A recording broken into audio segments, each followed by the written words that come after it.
right, so we're gonna have the invocation by Commissioner Williams, and then following that, we'll have the pledge.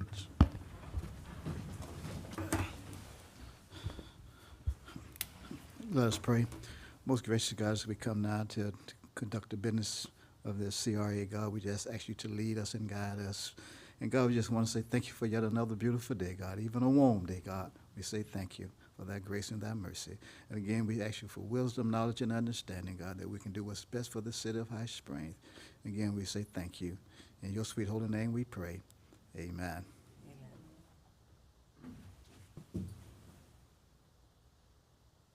Allegiance to the flag of the United States of America and to the republic for which it stands, one nation, under God, indivisible, with liberty and justice for all.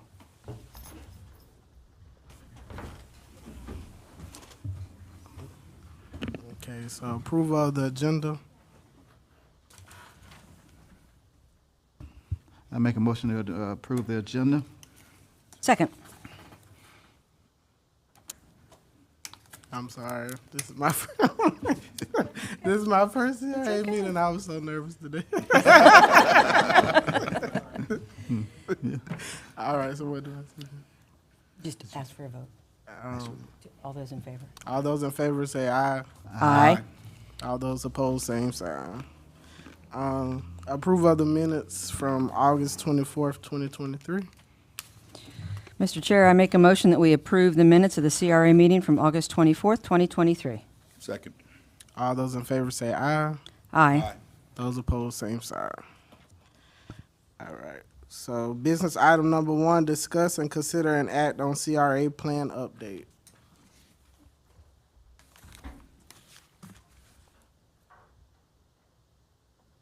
Chair, ladies and gentlemen of the CRA, my name is Tom Kohler. I'm with the Ag Consultants.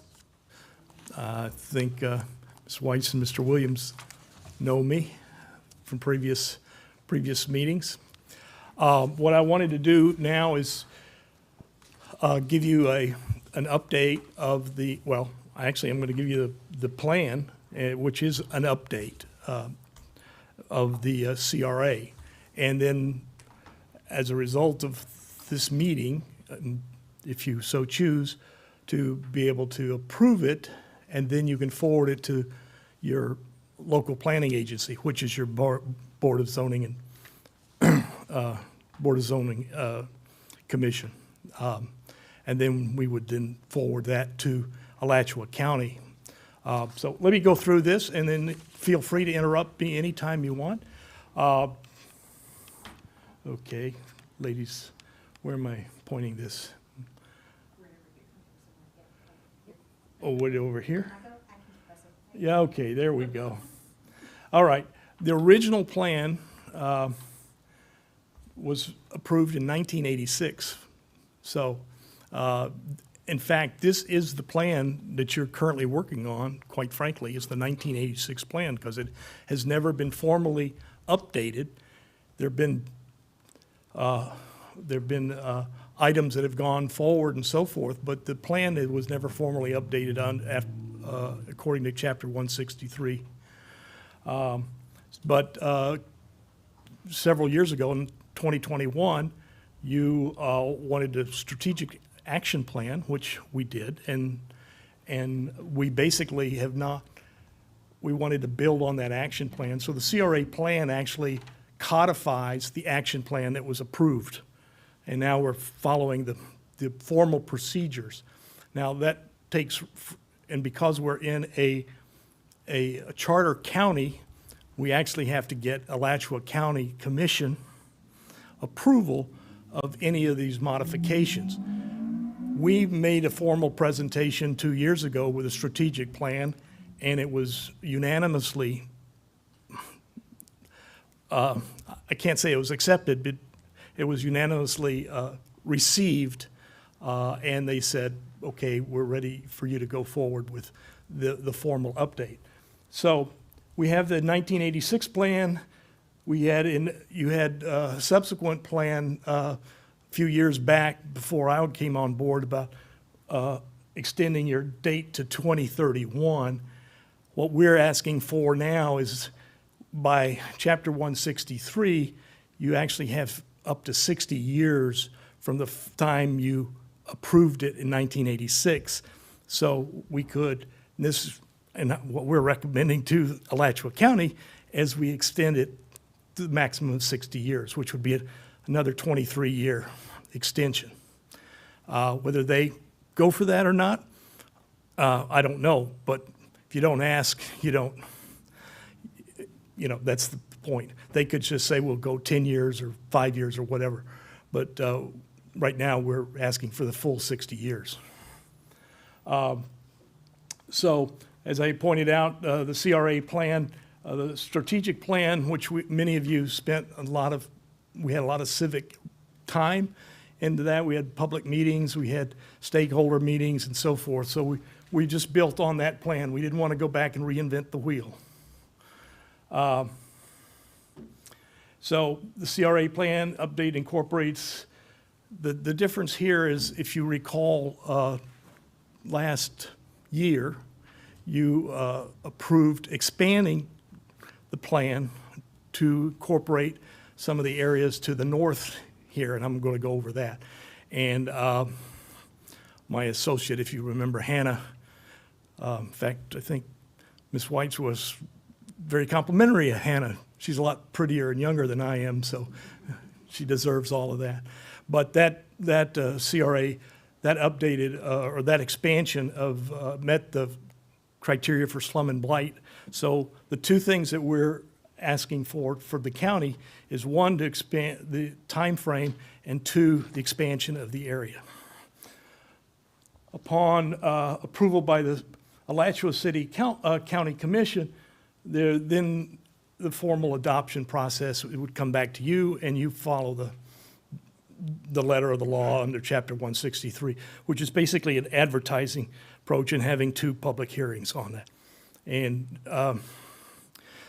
the ideal would be to have it adopted before June 30th. And only reason I say that is because if we adopt it before June 30th, then the new area that comes under the expansion area, the base year starts that in 2023.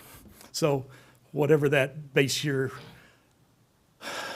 is, the earlier the base year, the better it is. So anyway, but if you miss that date, I'm going to be frank with you, the total valuation in that area is not going to be expanded significantly if you miss it this year. But it's always good if you can get it under that.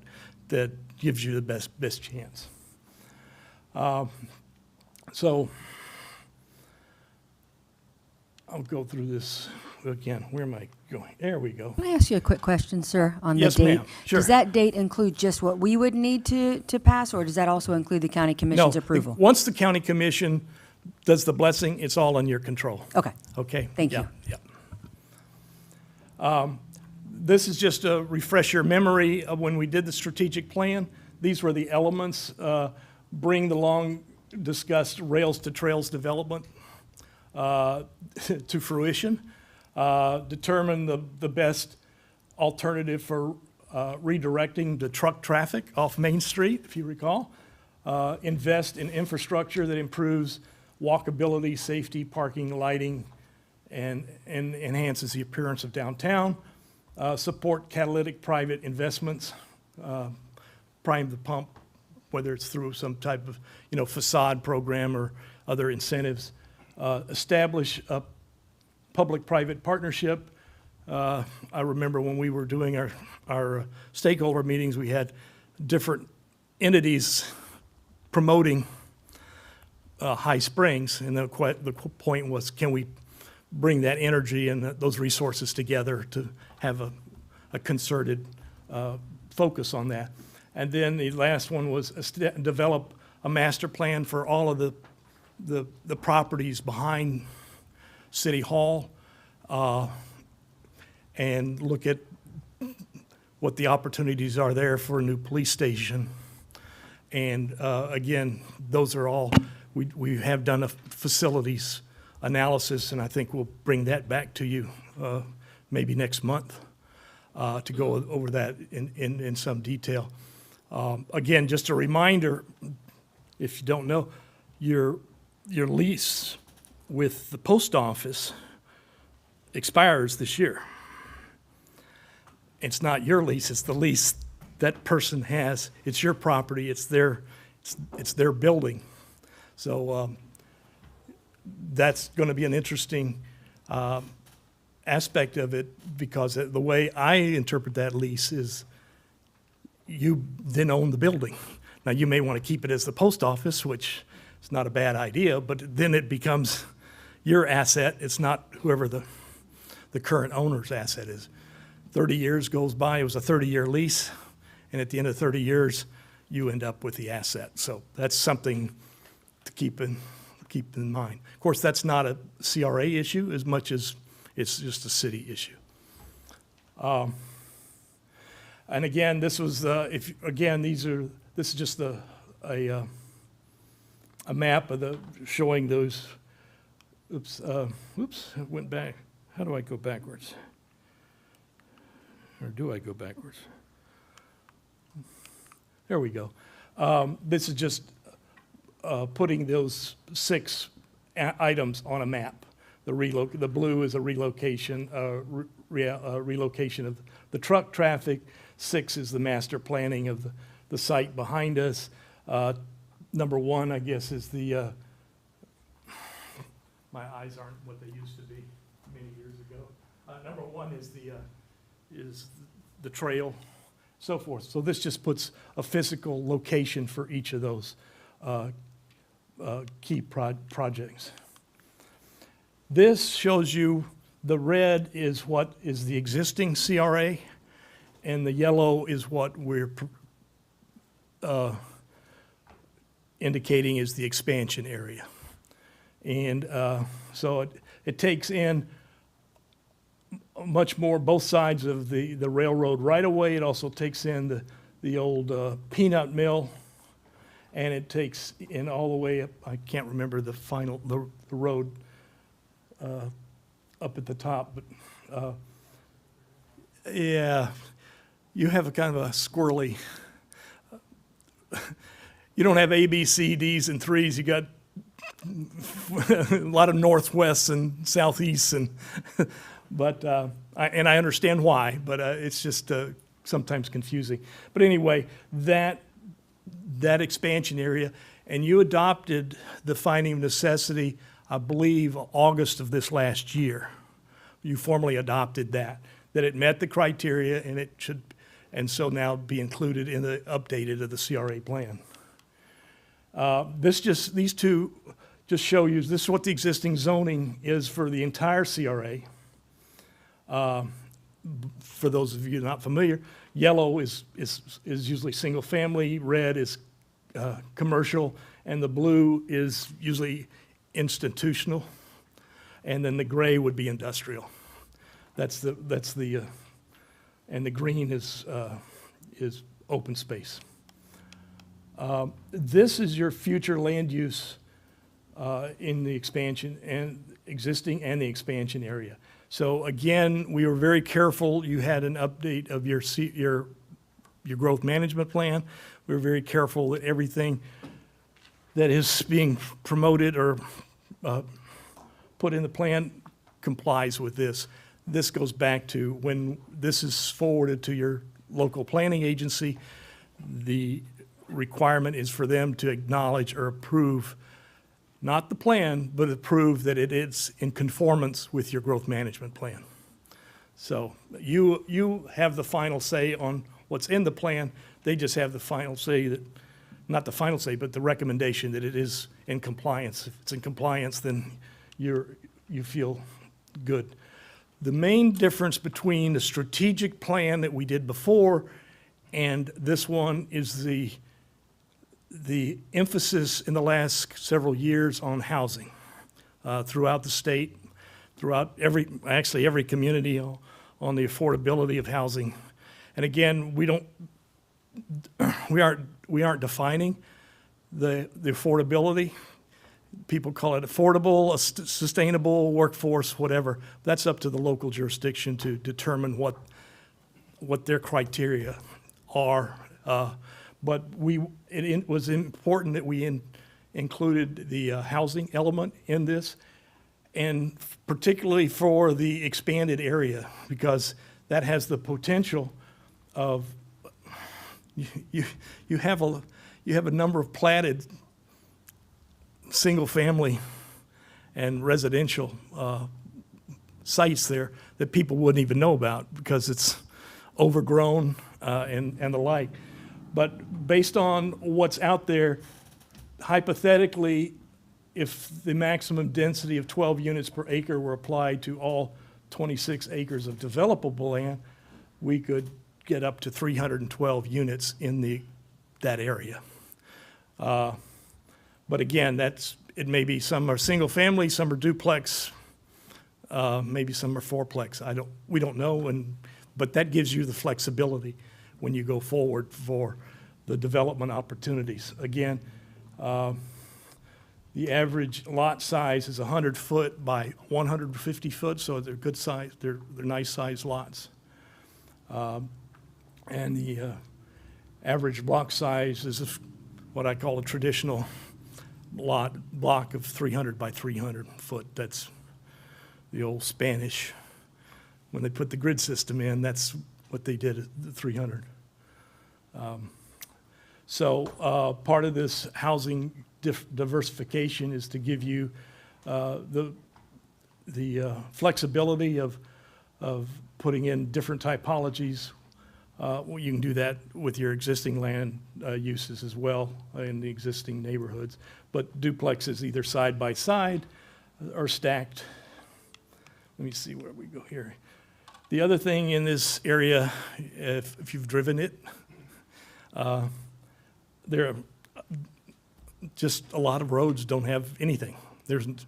People wouldn't know there was a road except there's a stop sign and a street sign.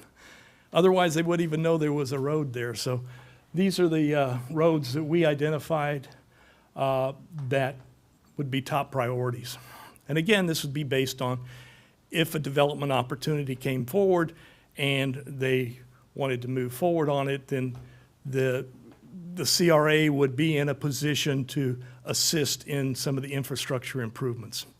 That's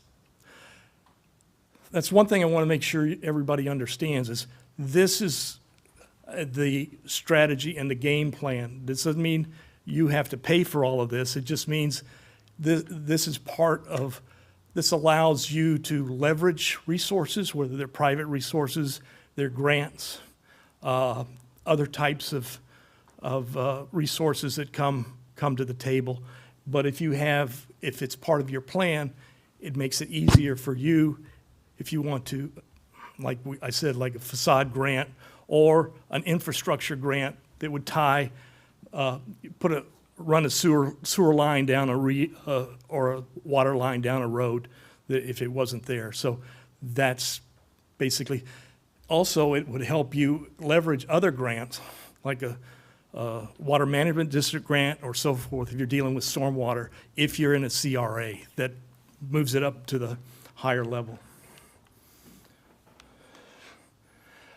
This is way too small for you to see, but I know all of you have received the original plan.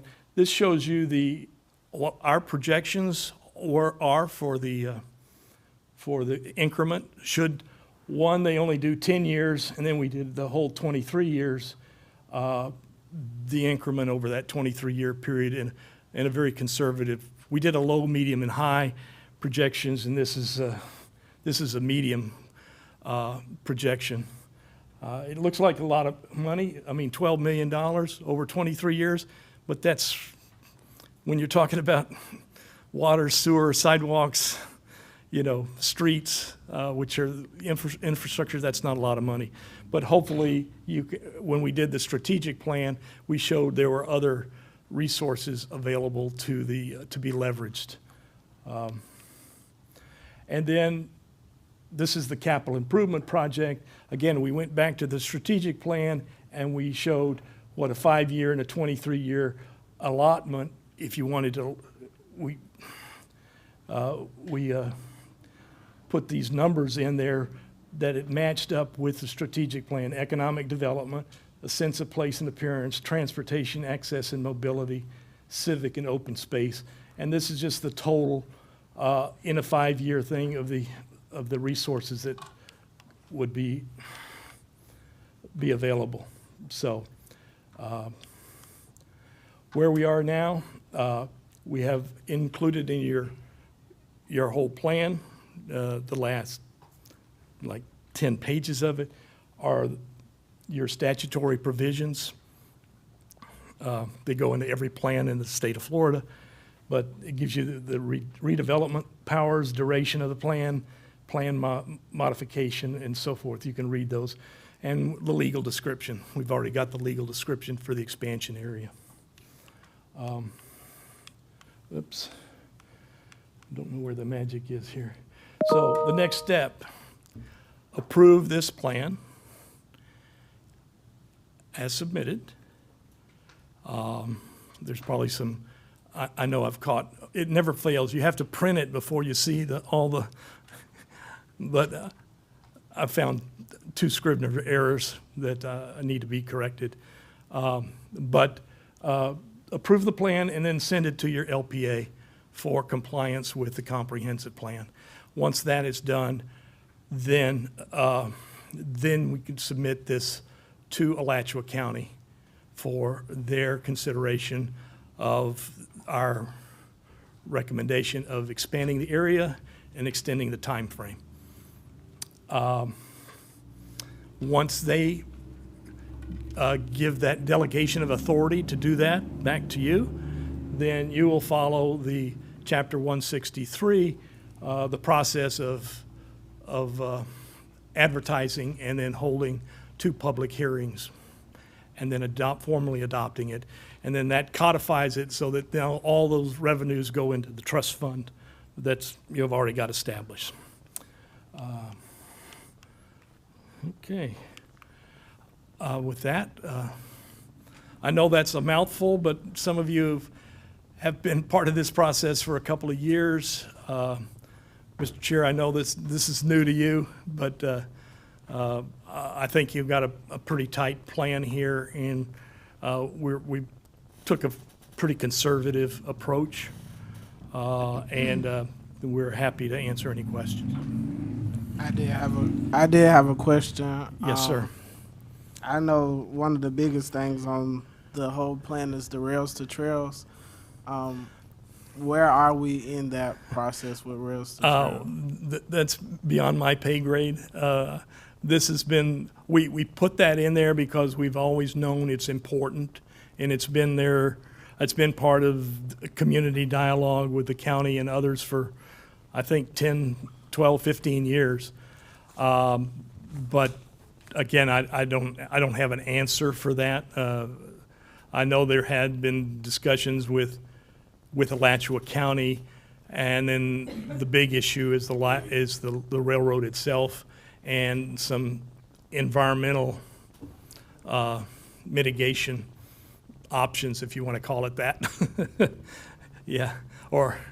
So anyway, all I can say, Mr. Chairman, is that is an economic asset that is very important to this community. And somehow, some way, if you can mobilize the powers that be to get that, it'll be a game changer from an economic standpoint. Much like, as I've pointed out before, much like Winter Garden, and I may say that this may be from an environmental and an open space and so forth, even a greater opportunity for doing something really special, getting to the springs. So again, that's a long answer, and it's not the answer you want, but that's where we are. I mean, in terms of CSX and getting access, that's such a tricky one that it just is not easy. No, I know. And environmental mitigation, I don't even know I don't think that they would even permit you to do any kind of environmental site assessment. Yep. My understanding, you just entomb and maybe plant some kind of ferns that are gonna, Yeah. I don't know Yeah. what they would let us do. All I know is railroads all over the country They have do. and this They one still do. seems to be Yeah. some kind of anomaly, Every one of them had the same environmental issues. Yeah, well, So, of course, yeah. yeah. With the strategic initiatives that you outlined in the beginning, a lot of the stuff that was on there has already been happening, which Yes, I would you hope are- would help. Absolutely. The And I county think see. that was when we made the presentation to the county before, they were impressed that these were doable things. Right. And the fact that you're already doing things, that enhances their confidence in you to perform. Right. And that was their big issue 5, 6, 7 years ago, that nothing was happening. Right. And now it's happening, so. We had a joint meeting with them last year, it's been a while, and they talked about this specifically, and they were very receptive. Yep. So I don't know why they would give I, us any pushback. I'm not anticipating that, but Yeah. we just really have to formally go through that. What do you think of the odds of them approving the 60 years? Is that pretty Well, standard actually, procedure now? or- 23, Okay, actually, it's 23 years more than. Now, yeah. Now, but we're using the 60 year because. Total. You were created before in 2002, and any CRA that was created before that has that 60-year window. Mm-hmm. But they could approve it 10 year. I would say you wouldn't have a problem getting 10 years. But I'd like to go and I don't want to negotiate against ourselves. Mm-hmm. Let's go in for the 23 and then let them come, Yeah. come back. We're working in Broward County the same way, we're working in Orange County the same way, about extending the time frame. And I know the district has expanded, and on here, on the site assessment, it has building number 16. So does it go all the way down now to, because that's almost at my barbershop, like, to the gas station, it goes all the way down that far on 27? Yeah, I guess, I reference it, I think, what is that? What's the street? 246th Street. Northwest, I believe. Everything's northwest. It encompasses that kind of shopping center that's vacant and kind of falling apart. Yeah, the orange one that's already caved, the ceiling's caved in, the trees growing through it and that type of thing. So that's the goal is to get back. Yep. Yes, yes, yep. Any other comments from the? you did a great job in place of Hannah. You did a very nice job. Well, I'll tell Appreciate Hannah it. that second choice worked out all right. No, absolutely not second, equal. All right, thank you very much. Thank you. Now, do we open up public comments? Okay, so we're gonna have public comments.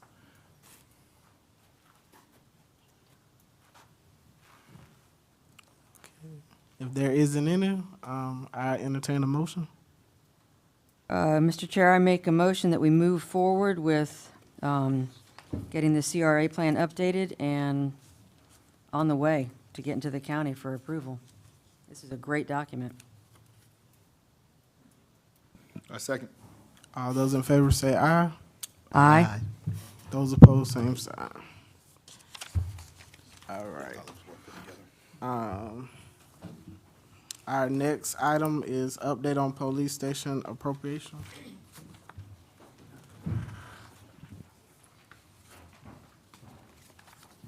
Good afternoon, Mr. Chair. A few weeks back, myself, the city manager, and Mayor White traveled to Tallahassee.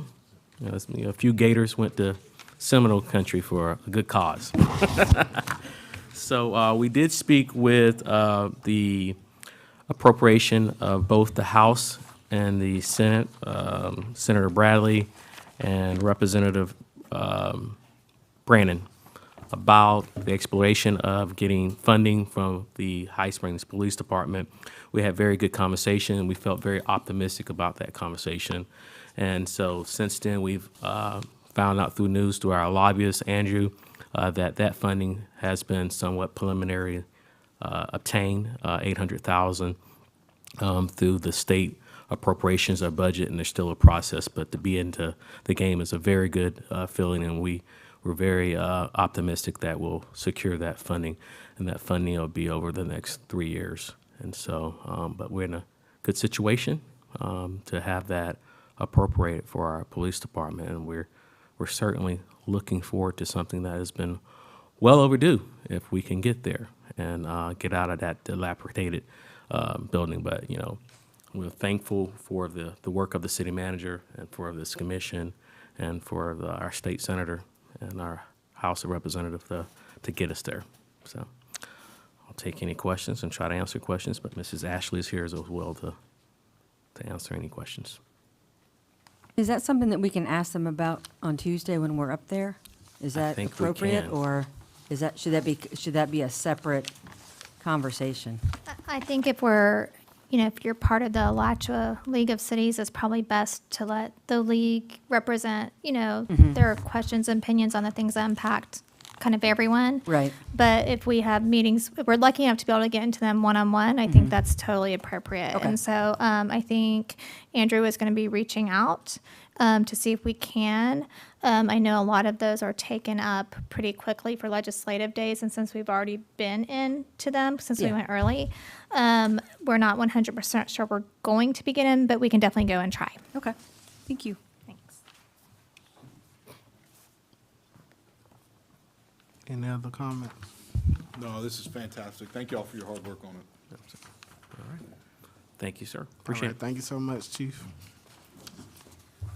One thing I would like to add, since Tom is here, is that GAI worked on our facilities plan that we're going to present to you at an upcoming CRA meeting, hopefully next month. But we did take elements from the facilities plan. They have a section on the police station and the site plan layout. That's preliminary, of course, it has to be approved by y'all. But that really helped the package. And Kevin Mangan did a video, and the chief is a movie star because he did a great job in it. And so it definitely Our was money. an effort of many people. Thank you. All right, business item number 3, discuss and consider an act on the farmer's market. Hello, Chair Miller and board.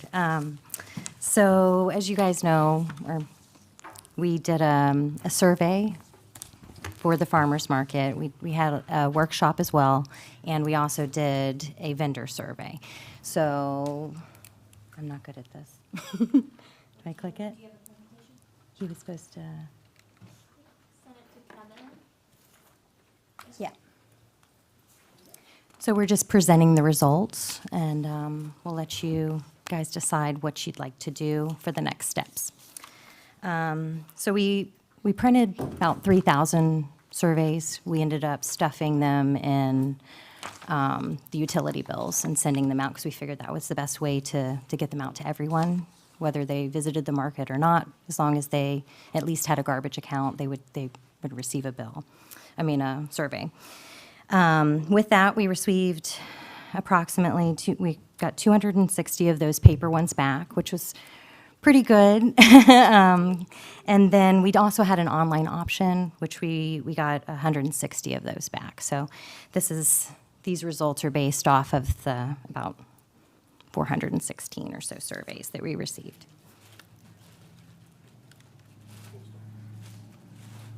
How do I do it? Okay. So for the first one, we have customer insights. These are just based off of the same questions. Sharon Yago put it into graphs so that we could kind of see how everybody rated everything. So first question was, how did you hear about the High Springs Farmers Market? 51% word of mouth, 18% was social media, 26% was signage, and 5% was through newspaper, so like either articles and things that were written about the market. The next question, it was, where do you primarily shop for groceries? We're just kind of trying to feel it out. Of course, the majority is a grocery store, because I feel like, But 17% did it at the High Springs Market. 9% chose other markets. We had 3% that went to food banks and food pantries, is where they primarily did it. And then food delivery services was the smallest one at 2%. And then we were trying to figure out what they like and don't like about the market. And so for the likes, what do you like about the High Springs Farmers Market? 36% like that we have one, that it's close to home and easy to get to. 13% like the pricing of the products that were sold. 15% liked the variety of products. 16% liked the quality of the produce. 13% liked that there were diverse vendors. And then we just had in other categories, people put in other things that they liked about it, whether it was specific vendors and things like that, and that came in at 7%. What do you like least? So at the highest one, it said 38% was the lack of variety. They wanted, there was one tomato vendor where they would rather have 2 or 3 to choose from. So everyone likes choices, I feel like. 11%, the quality of produce. And then 13%, they said the prices were too high. 10% was products sold. Sorry, that one didn't show up on the graph there, some of these. And 24% wanted to change the hours of operation. They didn't like the hours we were holding. And then 4% was other as well. One question. Yeah. I'm sorry, the little grid. So Okay. the products sold for the 10% was that what you're going to say, that you're missing the So grid? on the other one, what they like, what is 13% with the gray? Because you said that was 13% with the grid, I'm sorry, diverse vendors, that was what they did like. The 24% on what they didn't like was the hours of operation. Can I ask you a question while we're on that? Yeah. The 24% for hours of operation, did they write in what they would prefer, or just say they'd like it on a different day? Some said different day, when a lot of ones wanted maybe a weekend, things like that. But when you look at other markets, you kind of have to see, you don't want to compete with too many if there's ones on Sundays and yeah. Saturdays. So we'll have, when we look at it, and you guys can direct me on how you would like to proceed with that. If we need to change it, if you guys like the way it is, and we can energize it, or we have a bunch of different, scenarios that we can. For the next one, preferences of products.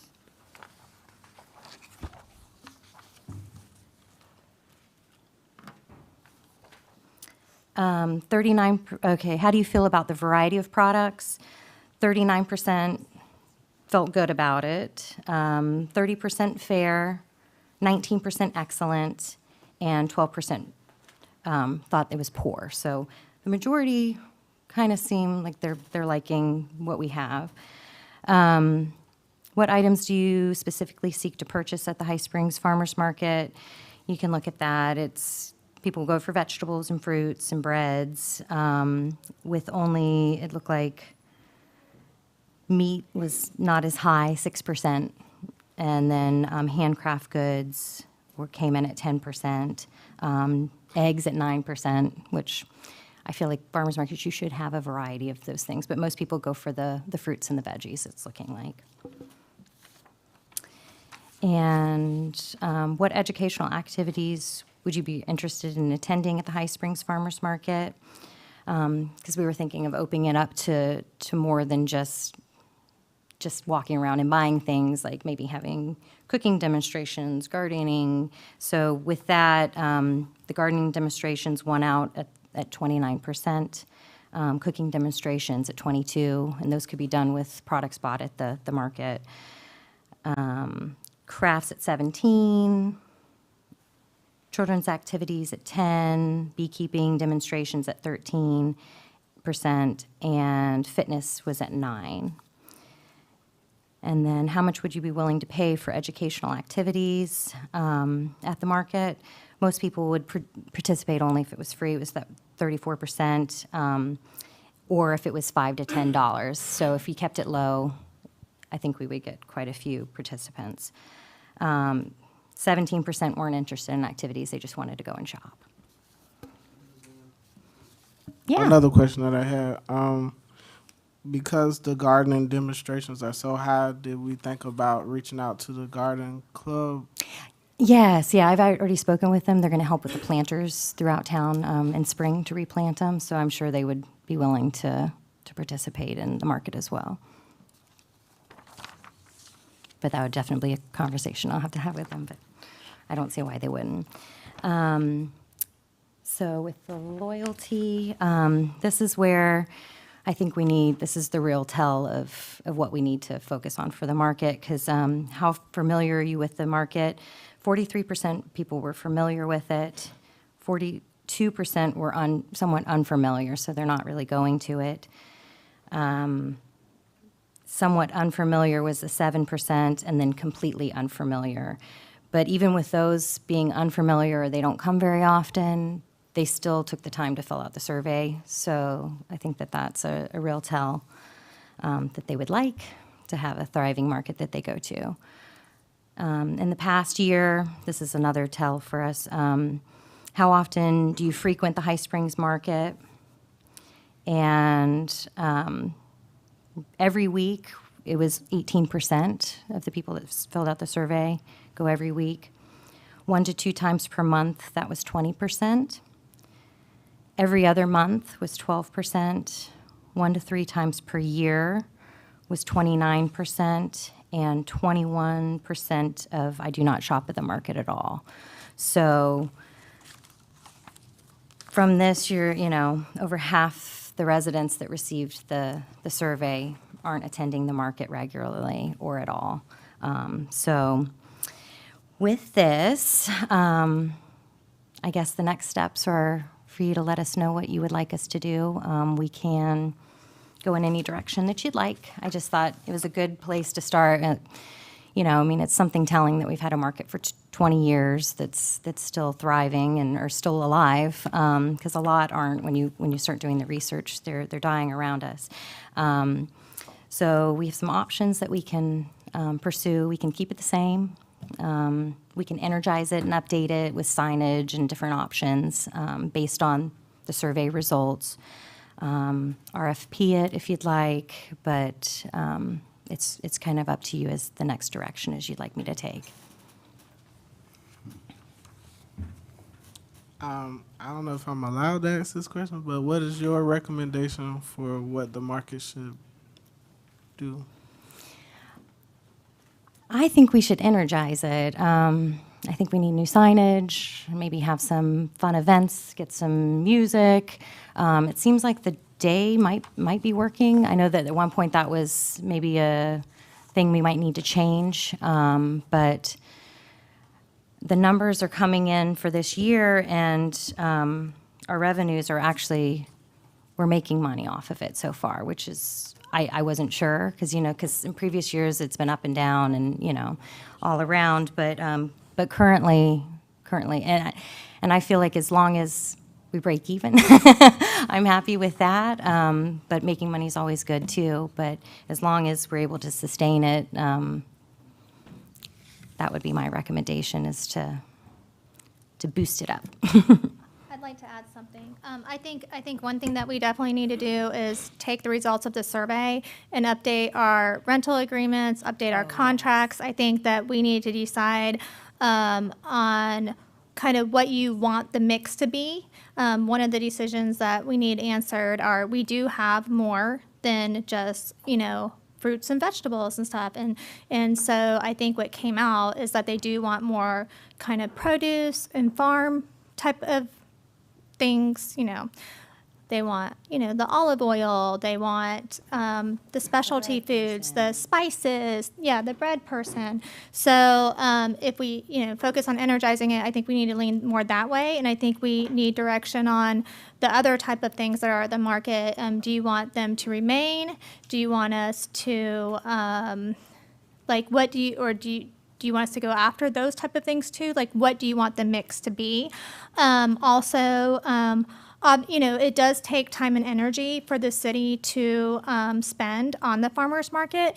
Do you want us, obviously we are up a little bit financially this year, but there are years that we haven't been.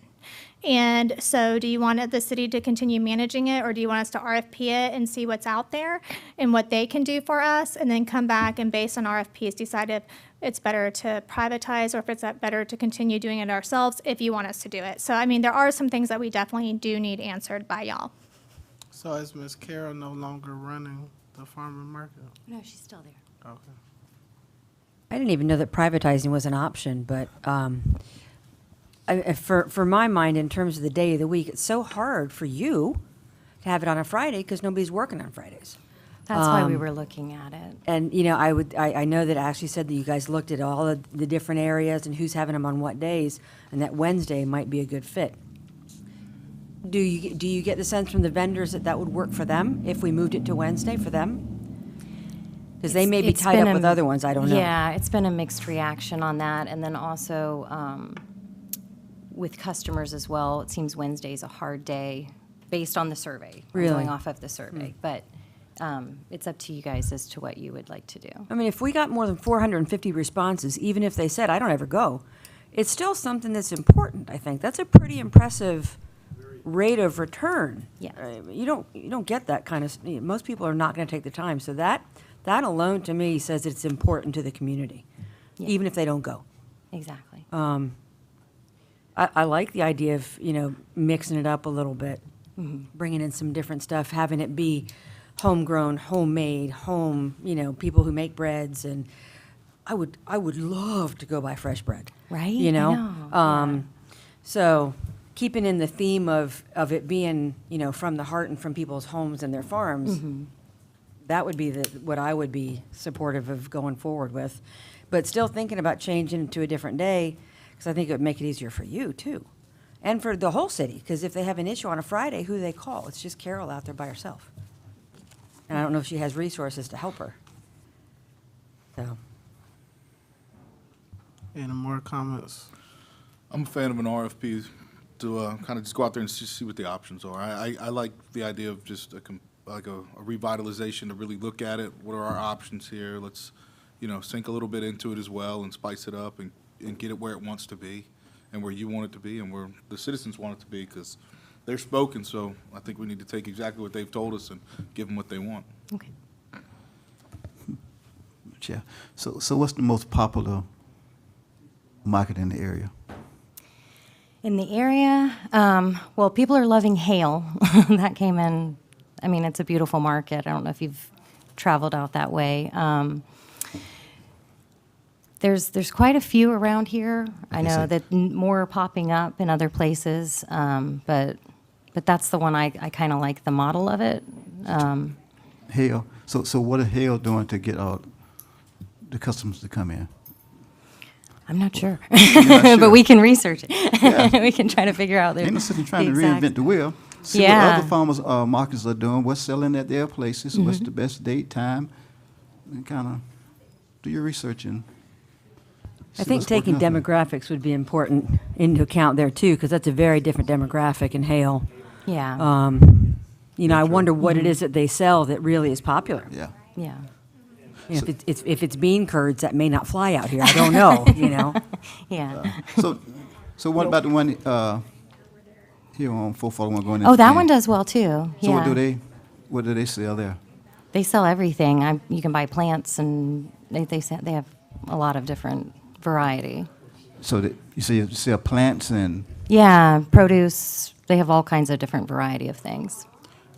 But I was going to suggest that because it says on there that a lot of people are interested in gardening, we probably need to enhance on the plant side because that's looking like what people want. Yeah. And has Ms. Carroll been given this?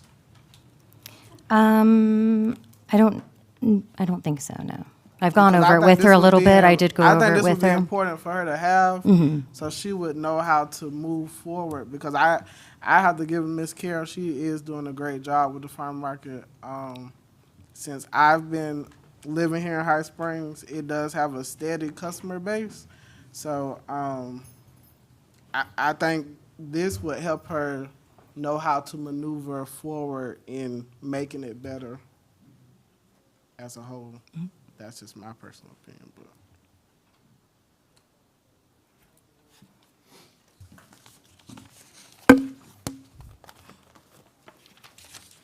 Got somebody behind You you. did a great job. Oh, thanks.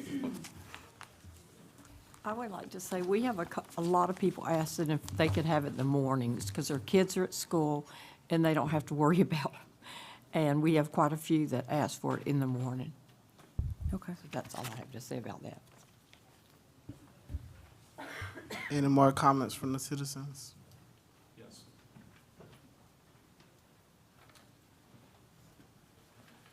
Real quickly, my name is Chris Qualman, and I'm actually from Gainesville, but I wanted to speak because, first of all, I love farmers markets. It's one of my favorite things to do.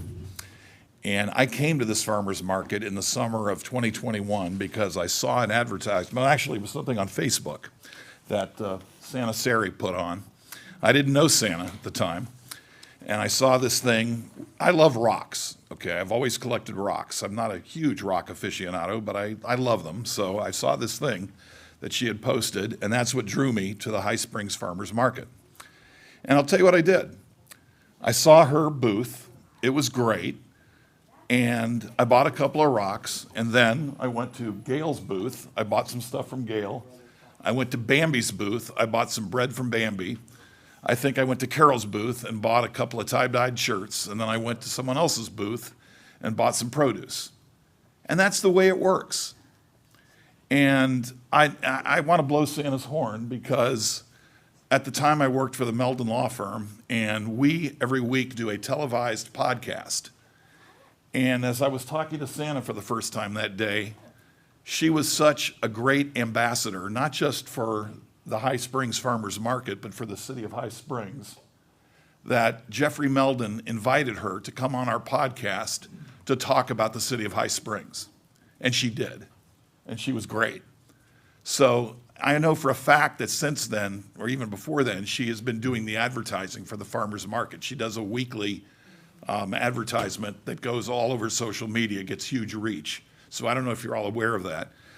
I just wanted to say that because I know there's been some talk about maybe making it an all growers farmers market. I urge that you don't do that because it is, to me, the diversity of the farmers market. The fact that you can go there, you've got rocks, you've got crafts, you've got food, you've got bread, you've got mushrooms. I love your farmers market, and I come almost every week. It is not the biggest farmers market in the world, but to me, it's one of the coolest because of the diversity. You know, you might have 10 to 15, sometimes you have 20 to 25 vendors. They get along great. There's a great vibe, for want of a better term. And yes, I love what's been suggested today about energizing it. I think if you put some real juice into it, you get some music there, you know, you step up the advertising, you could have a great farmer's market. It already is great in my opinion, but I think if you really put some oomph into it and really get some marketing behind it, it could be a terrific farmer's market. That's all I have to say. Thank you very much. Any more comments from the citizens?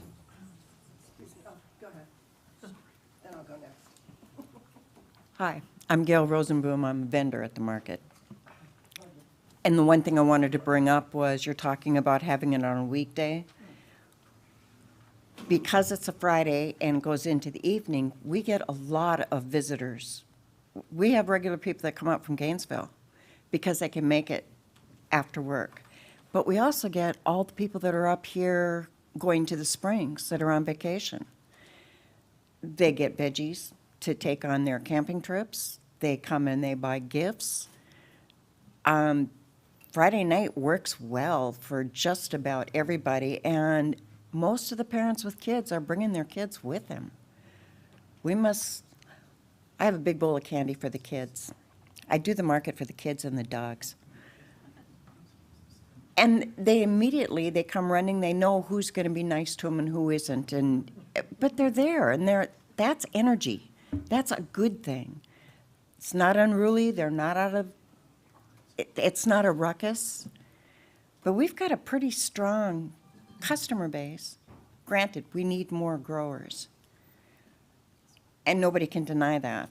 But to change the date as a vendor, I don't know that that's such a good idea because we're getting all these people that are coming up after work and making it a destination, which means the restaurants fill.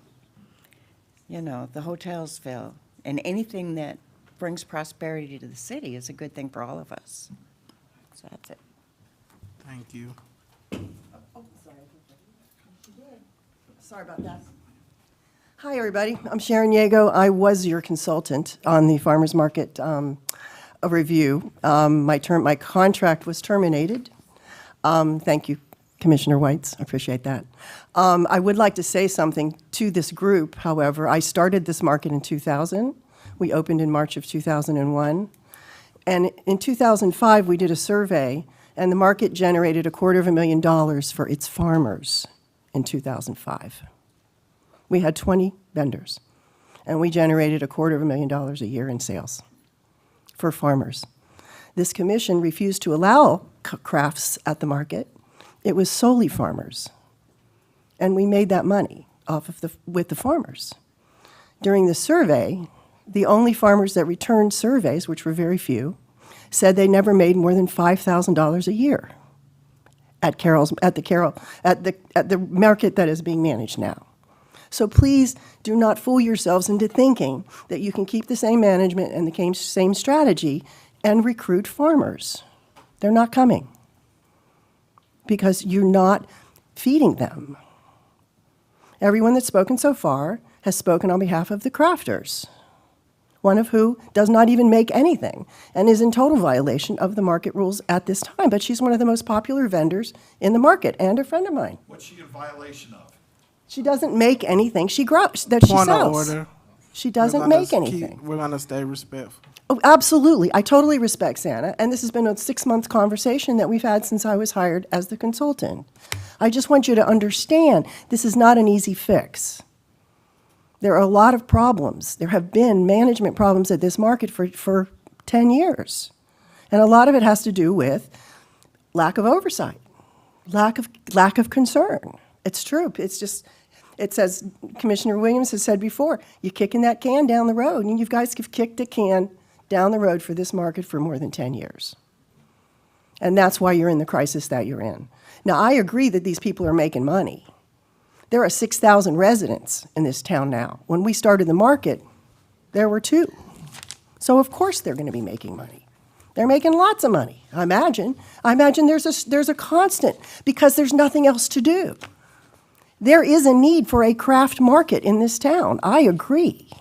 But to manipulate the farmers market into being what 20 crafters want it to be or what all of their customers want it to be is not what the citizens have told you is the mandate that they want. 50% of the respondents can't be bothered with your farmers market, even though they want one, and even though they want fruits and vegetables. They won't come. Because you're not listening to the citizens. You're listening to these guys who are not citizens, not residents. They're here to make money. We lost $13,000 in 2022. That market lost $13,000. Last year, it lost over $10,000. I don't have the final numbers because my contract ended. And so you're not going to get an honest answer from your consultant. But, I've given 25 years to this town. And all I want to see is that you not disrespect previous commission's intention, which is to provide a space for farmers to sell their food. That was what this city commission in 2000 did to start this market. That's all I have to say. This is not personal. This is professional. I've been doing this 25 years. Long time I've been involved in farmers markets. And I really want you to take a deep breath and understand that the citizens have spoken, 400 of them. And if they could come into this room, they would tell you what they think. We used to have food nutrition programs. We used to create access to healthy foods. We were the first farmers market in the state of Florida to lead the charge on creating access to healthy foods for its citizens. First one in the state of Florida. That program is gone because of lack of management, because of lack of accountability, because of lack of, it rests with you. It rests on the dais with the commission. And when I speak to a commission, I'm speaking to an institution, just like any other consultant. Your city manager, your city attorney. I'm talking to you as an institution. You are the CRA, but you represent everybody that sat in those chairs for the last 20 years. You have to take on their responsibilities that they started. And anyway, I don't have anything else to say. I don't know where you should go other than I think you really need to have a serious conversation with yourselves about what the city, if you don't listen to that, then you're not doing your job. Thank you so much, Sharon Yago. I just want to make a reference just for the truth. On this particular graph, it says 70% actually is okay with the market. So I just want to make that as a truth. Over 70% is okay with the market. But thank you so much. Hi, I'm Santa Sari. I'm a longtime market vendor, and I've been doing the social media promotions for the market since October of 2020. So my graphics that I do have a reach of 2,000 to 5,000 a week. I look at the metrics. And so I know that I draw a substantial number of people to the market. We do have a robust number of vendors, and it does fluctuate based on people's availability, whether they have kids, whether they travel. We do have some anchor farmers that are there every week whenever possible. But a lot of it has to do with seasonality. You know, it's not like they're leaving the High Springs market to go to a different market. It's just either they're in a place where they are wanting to show up with their vegetables, or they're just not vending at that time. So I talk to the farmers every week. I'm friends with almost everybody who works there, who vends there, including, Danny with the Teal Farmhouse, and Santiago with the microgreens, and Bambi and Tara. These are real people to me, and so. To hear that they're struggling, I don't think that's true, because if they were, they wouldn't show up. And people do love the Friday. The farmers have a schedule. So they will go to, Tuesday they'll go to Cypress and Grove, or to Archer, and Wednesday or Thursday, whichever day it is, they go to Heartwood, and on Saturday, if they're in it, they'll go to Hale Market. The thing about all of these different markets, and I vend at some of the other markets, but I need to stay close to home just because I have physical things where it's just difficult for me to travel and deal with a tent, and that's why this market 5 miles from my house is ideal for me. But I will say that I actually met Danny, who vends right across from me in Archer at a market, and so we all have relationships with each other, and we like it when it's busy, and when it's not busy, we're still there interacting with each other and supporting each other. And so, I would say, if you were to ask me as a graphic design professional who was with the New York Times, the Gainesville Sun / the New York Times for 3 years as a graphic artist, then I would say, advanced signage. I would say, have a big sign on 441 or on 27. I would say definitely get it in more people's faces because of the number of people who weren't familiar with the market's existence. And I'm happy to consult. So thank you. Thank you. Due to those comments, I feel like I need to come up and kind of set one thing straight. One of the reasons why there was some money that was lost in previous years was because we had issues with Fab Bucks. The Fab Bucks is now gone, okay? We are tracking okay this year because we don't have Fab Bucks. So I think we need to look at this year and how we're tracking, because that's the true representation of how things will be going forward, since we don't have that anymore. We only have SNAP, and the SNAP is working. I entertain a motion. Oh, one thing for the motion. I just want to say, please keep the donuts at the farm market. They're great. So, but I entertain a motion now. I'm not sure we're ready to make a decision, particularly in terms of a direction, because we've gone a little long, and I think it's important to hear folks. I think looking at the surveys and everybody talking with Amy and with Carol and the vendors, we need their input. We need to know who's coming to see them. And the spring growing season is coming, and I would think that this is going to be a big time for it to grow.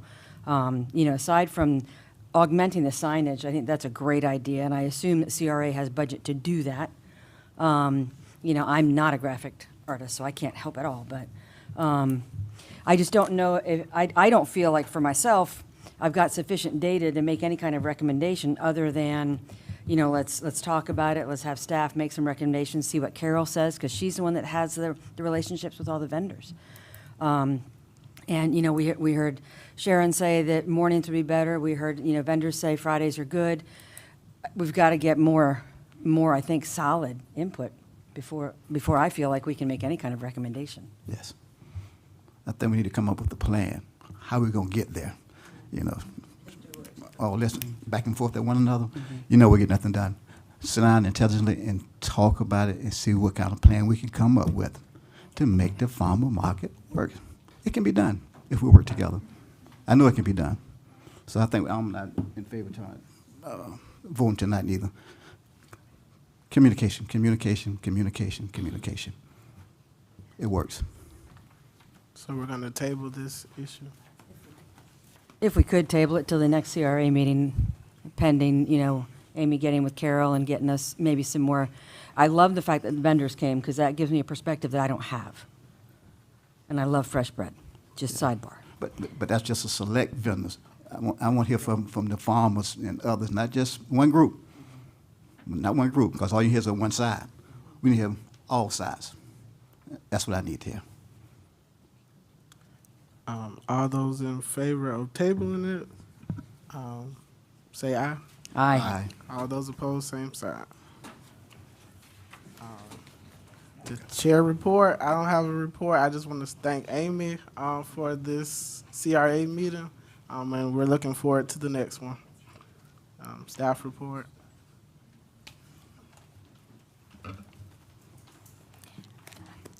So my staff report. So I rewrote the facade grant, and you guys voted to up the amount because of the current climate. 5,000 wasn't really doing much. We have that open until the 31st of this month. I've gotten one application so far. I have a few interested. So as soon as I have everything in, we may extend it though, just because I don't want to close an opportunity for people. It's kind of hard once you get in the new year, everyone's in that mindset to getting over the holidays. They weren't thinking of maybe revamping yet. So, but as soon as I have that one, we're just waiting on an appropriation because of where it's at. It has to have a historical appropriation. But once it passes that, then I'll bring that to you to vote on and any other ones that we receive. But that's exciting. All right, I entertain a motion to adjourn the meeting. So moved. Second.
at 6:44 PM.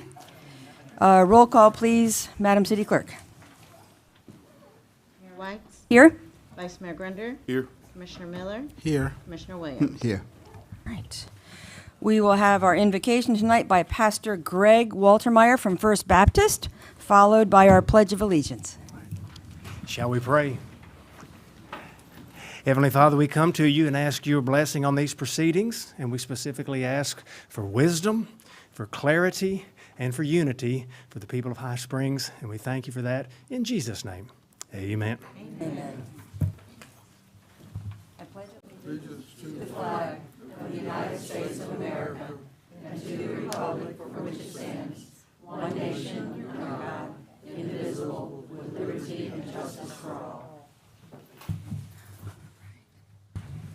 Thank you, Pastor, for coming. All right, next is the approval of our agenda. I make a motion that we approve the agenda. Second. All right, it's been properly moved and seconded. All those in favor say aye. Aye. Those opposed? All right, the agenda is approved as presented. Next is the approval of the consent agenda, which contains minutes of the January 11th commission meeting and the January 11th budget workshop. I make a motion that we approve the consent agenda. Second. All right, it's been properly moved and seconded. All those in favor say aye. Aye. Those opposed? All right, consent agenda is approved. We have no special presentations and no unfinished business. So we're going on to citizens' requests and comments for issues not on the agenda. Please state your name for the record and limit your comments to 5 minutes.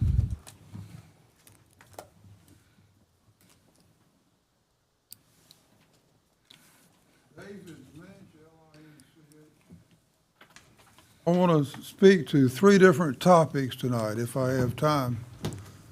I gave each person a piece of paper.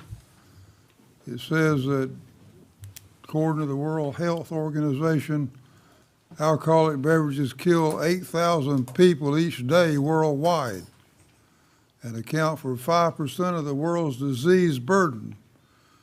We have a business here in High Springs called High Springs Brewing. I asked the commissioners again, do they want the city's name associated with the product that kills 8,000 people each day? Moving on to another subject, the subject of growth. When I graduated from Santa Fe High School in 1960, the population of High Springs was 2,000. I urge the commissioners to think about the traffic in High Springs. The traffic is just steadily increasing. The citizens don't want a metropolis, they want a small town. I urge the commissioner not to approve any more large developments. Moving on to the third subject, we had a woman here in the last meeting that spoke to us about the Florida Heritage Trail, our local black history. I have an item of black history that people would find interesting, I think. Bill Richard, his son is sitting right here, Charles Richard, was our first black policeman in High Springs.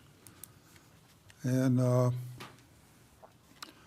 I heard that he could not arrest a white man. If he needed to arrest a white man, he needed to call a white police officer to arrest a white man. I don't know if that's true or not, but that's what I've heard. Anyway, his father was a white man. Isn't that true, Charles? His father was a white man. I think that's an interesting fact. And I heard that he took the child away from his mother and raised it in his home. Is that right? Okay, and then I think that's an interesting point. And then, so Byron's aunt, Ms. Wynn, has a picture of that man, the picture of Bill Richard's father.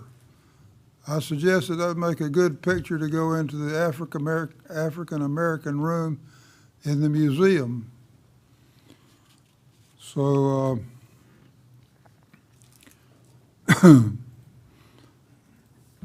we have Charles Richard and Evelyn Richard living in High Springs right now, two of Bill Richard's children. Bill Richard had 8 children, didn't he?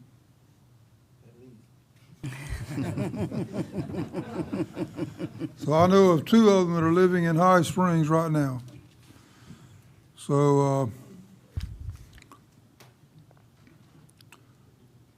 I just thought that was an interesting point of African-American history in High Springs. Thank you, Mr. Lynch.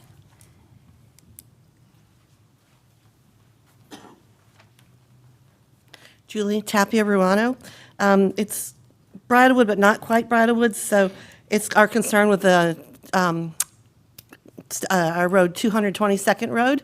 We've had these issues before. We had brought up before once that we had the 1 acre rezoning, which was approved and okay. It's a beautiful site-built home going up there right now. But there's also been another driveway cut, 3 or 4 more trees lost. Again, with the drainage issues of this second driveway. It might be 1 acre across or further away, but there's been a double wide pulled into there. And I was wondering if that's still on that same acre of the Tillman property or if it's another parcel. And how are we protecting the scenic view of 222? I know Bridlewood's coming, and I was going to ask about what was the final outcome of the Bridlewood exits into 222. And they might be in future phases, but I need to know where those are. And if this rezone for Tillman included the double wide and another driveway, and there's drainage issues, again, where it flows downward into the neighboring properties when it's raining really hard. So that was my concern on keeping 222 in the forefront for a scenic highway consideration. Thank you, ma'am. I don't know about the driveway. Mr. Alligood, are you here? Was there a permit pulled for a driveway? That would Yes? be Mr. Thomas Okay. Henry. Okay. Okay, so that was permitted. Okay. And in terms of the mobile home? The driveway, I think, is associated with the mobile home. That was the one that Joe Tillman came up for, and I had a third party, Okay. since he's an officer. Okay. I had them review that one instead of me, and they said it needed to be approved based on our code and what was around it. Okay. And their analysis, and that was an AICP planner. Okay. Anybody else?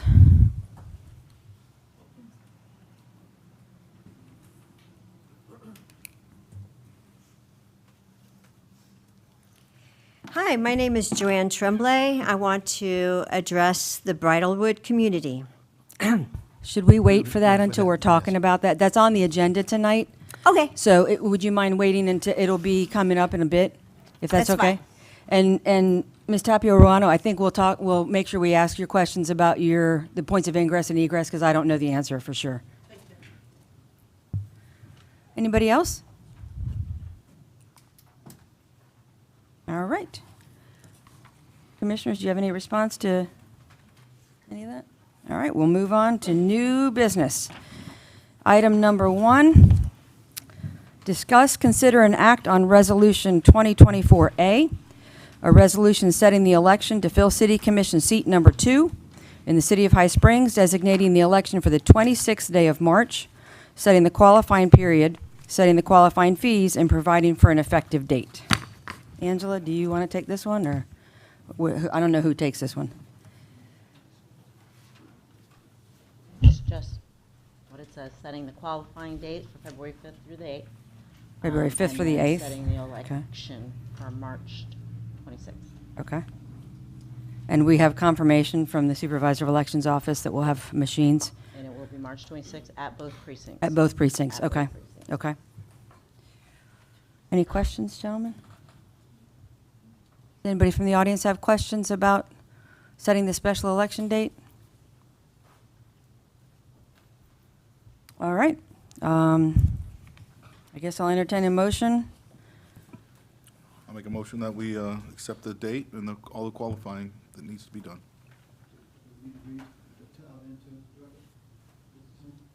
Do we need to read this in? Madam Mayor, you actually read it in the preamble to the item on the agenda, so it's actually been read That's at this sufficient? point. That's sufficient. Okay, thank you, sir. Second. All right, it has been properly moved and seconded that we set the special election date for the 26th of March, with the qualifying period being the 5th through the 8th of February. Is this roll call, Angela? Yes, ma'am. Okay. Mayor White? Yes. Vice Mayor Grunder? Yes. Commissioner Miller? Yes. Commissioner Williams? Yes. Right. Item passes 4-0. Item number 2, discuss and select the top 5 city manager applicants. All right. Madam Mayor, I did provide a paper there for you to actually write down and sign your name to your top list. If you don't have 5, that's fine. Just so that if there is any kind of record request or anything, we do have your list to provide. And we have documentation of that. Ah, there it is. I was just trying to find it. Sorry, Angela. No, that's okay. So we just need to write down our top 5 ranked here and then discuss to set a final top 5. All right.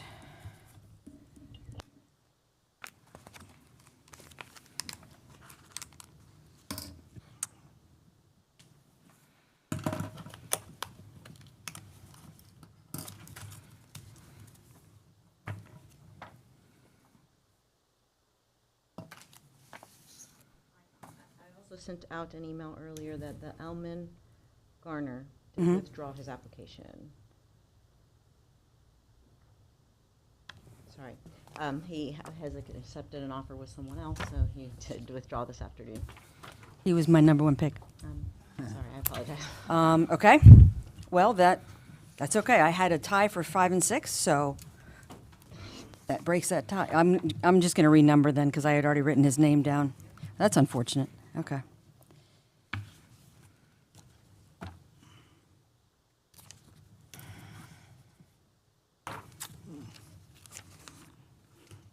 That messed me up.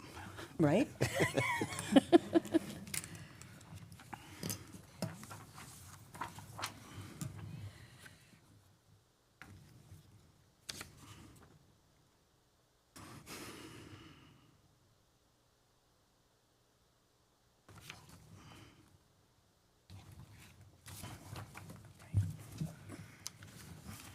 So do we give these to you? Do we discuss amongst ourselves at this point to set a 5? Okay. Talk about who your top 5 were, and then if you want to call them out, then I can give them a point system and see if you guys have the same, and then where we want to move from here. Because if you remember at the last meeting, we weren't really sure when we wanted to set the interviews and how we wanted to proceed. All right.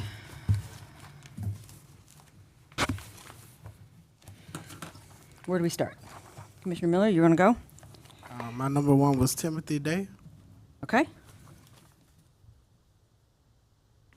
Jeremy Marshall is number 2.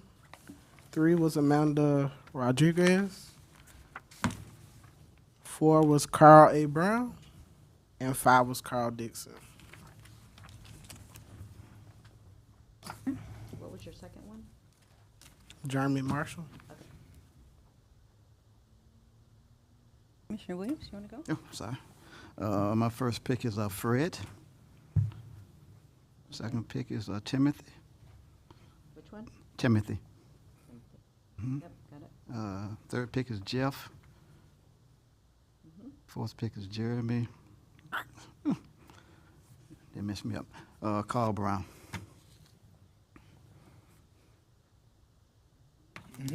I'll go. Okay. 1 is Wisner. 2 would be Esposito. 3 would be Roberts. 4 would be Marshall. And 5 would be Robinson. So Esposito, that was the one that we got in a little late. Yep, that's the one he called Right. a few days ago and said that he didn't see his name on the list in the packet. And, but he submitted it by the deadline. So we had him go ahead and send it in. We did go through with Kevin Mangan, and we checked, and I couldn't find a submission in my emails, So I had him check, Kevin check the website, because that's where he said he submitted it through. Kevin could not find where we submitted it, so we called our web host, which is Municode. They could not see where he submitted the application. Okay. Do you want to keep him in the mix, or would you like to replace that with somebody else? You. I'd like to keep him in the mix. Okay. Based on experience and whatnot. It is concerning that it might not have gotten in on time, but at the same time, no offense to any of the applicants, but looking at them wasn't exactly, wasn't what I thought we would get, so. All right, so then taking Mr. Garner out of the mix, my top are Fred Ventresco, Jeff Shoebridge, Timothy Day, Brian Carney, and Sharif Robinson.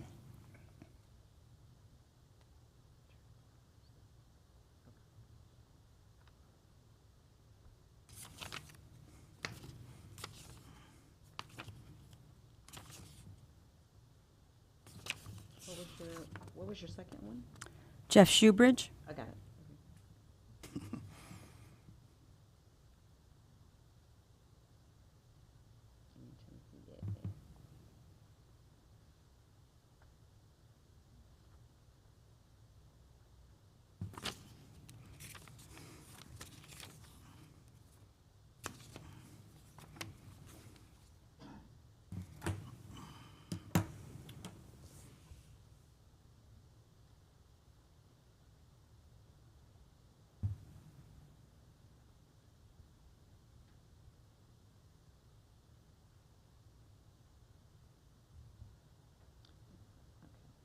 So let's see here.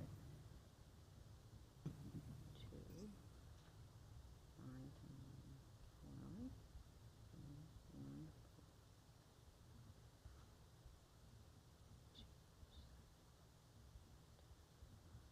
1, okay. So it looks like your top 5 are going to be Timothy Day is your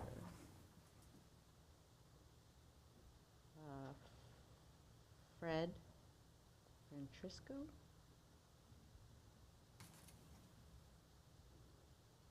and then we have Jeremy Marshall, and then I have Jeff Shoebridge,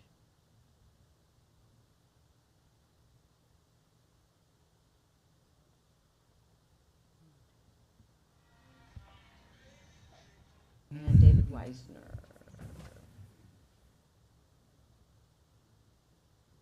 That would be top 5. Was that David who? Weisner.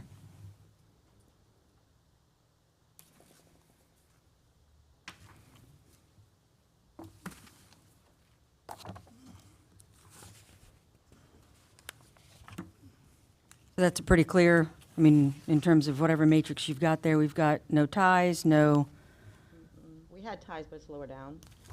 okay. So then we've set our 5, right?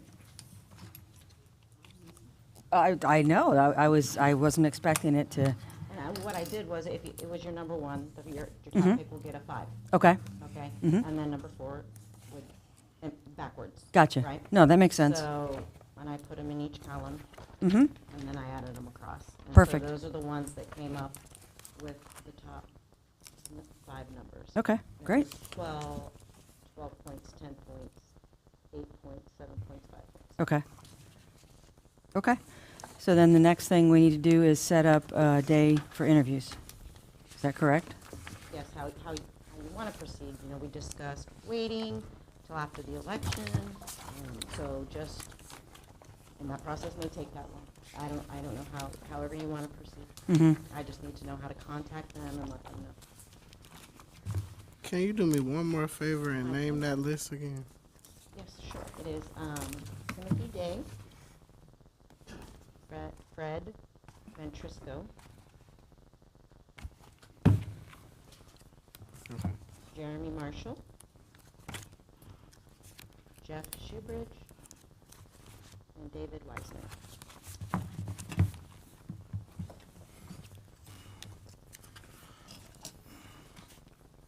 So to have interviews with these candidates, is that something that we could or should do at a special meeting?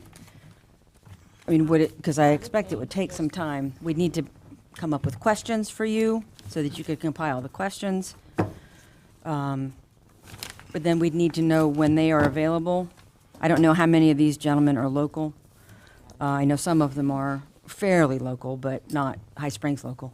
So, You know, I just discussed it with Kevin, and we can do it Zoom if that's what you prefer. question, if it's done via Zoom, is it publicly streamed such that other candidates who haven't interviewed yet could watch that and know what questions are being asked? That would be up to you. We can do it. I mean, we've had people come in and Zoom, and it's not broadcast. I mean, or just. Yeah, I mean, Zooming is not an issue for me, yes, sir. I was just going to say, if the entire body is doing the interview, you cannot properly, under the Sunshine Law, ask other candidates to remove themselves. They may choose to, but it is still subject to the Sunshine Law if you as a full body interview them. If you set up individual interviews with individual commissioners, then you can meet with them one-on-one to evaluate. But as a body, if you meet with them, it would be subject to the Sunshine Law. Gotcha. I'd be concerned with how difficult it could be for you, Angela, to set up one-on-ones with everybody. I don't know. So, and Commissioner Williams might remember this, what we did in the past one time is we put you in different rooms. Okay. And we rotated them around, so it was all the same day. Okay. You were just in different areas of City Hall, and then we moved the candidates. You stayed where you were. We moved the candidates. But if we do it by Zoom, that's going to be, Would No, it, then we would need them here in person, probably, I would think, if you're doing individually. okay. From that list, and I'm not sure, what's the farthest away we're talking here? I'd have to go. I don't know, that's putting you right on the spot, so. All right, give me a few minutes. so, question for the attorney.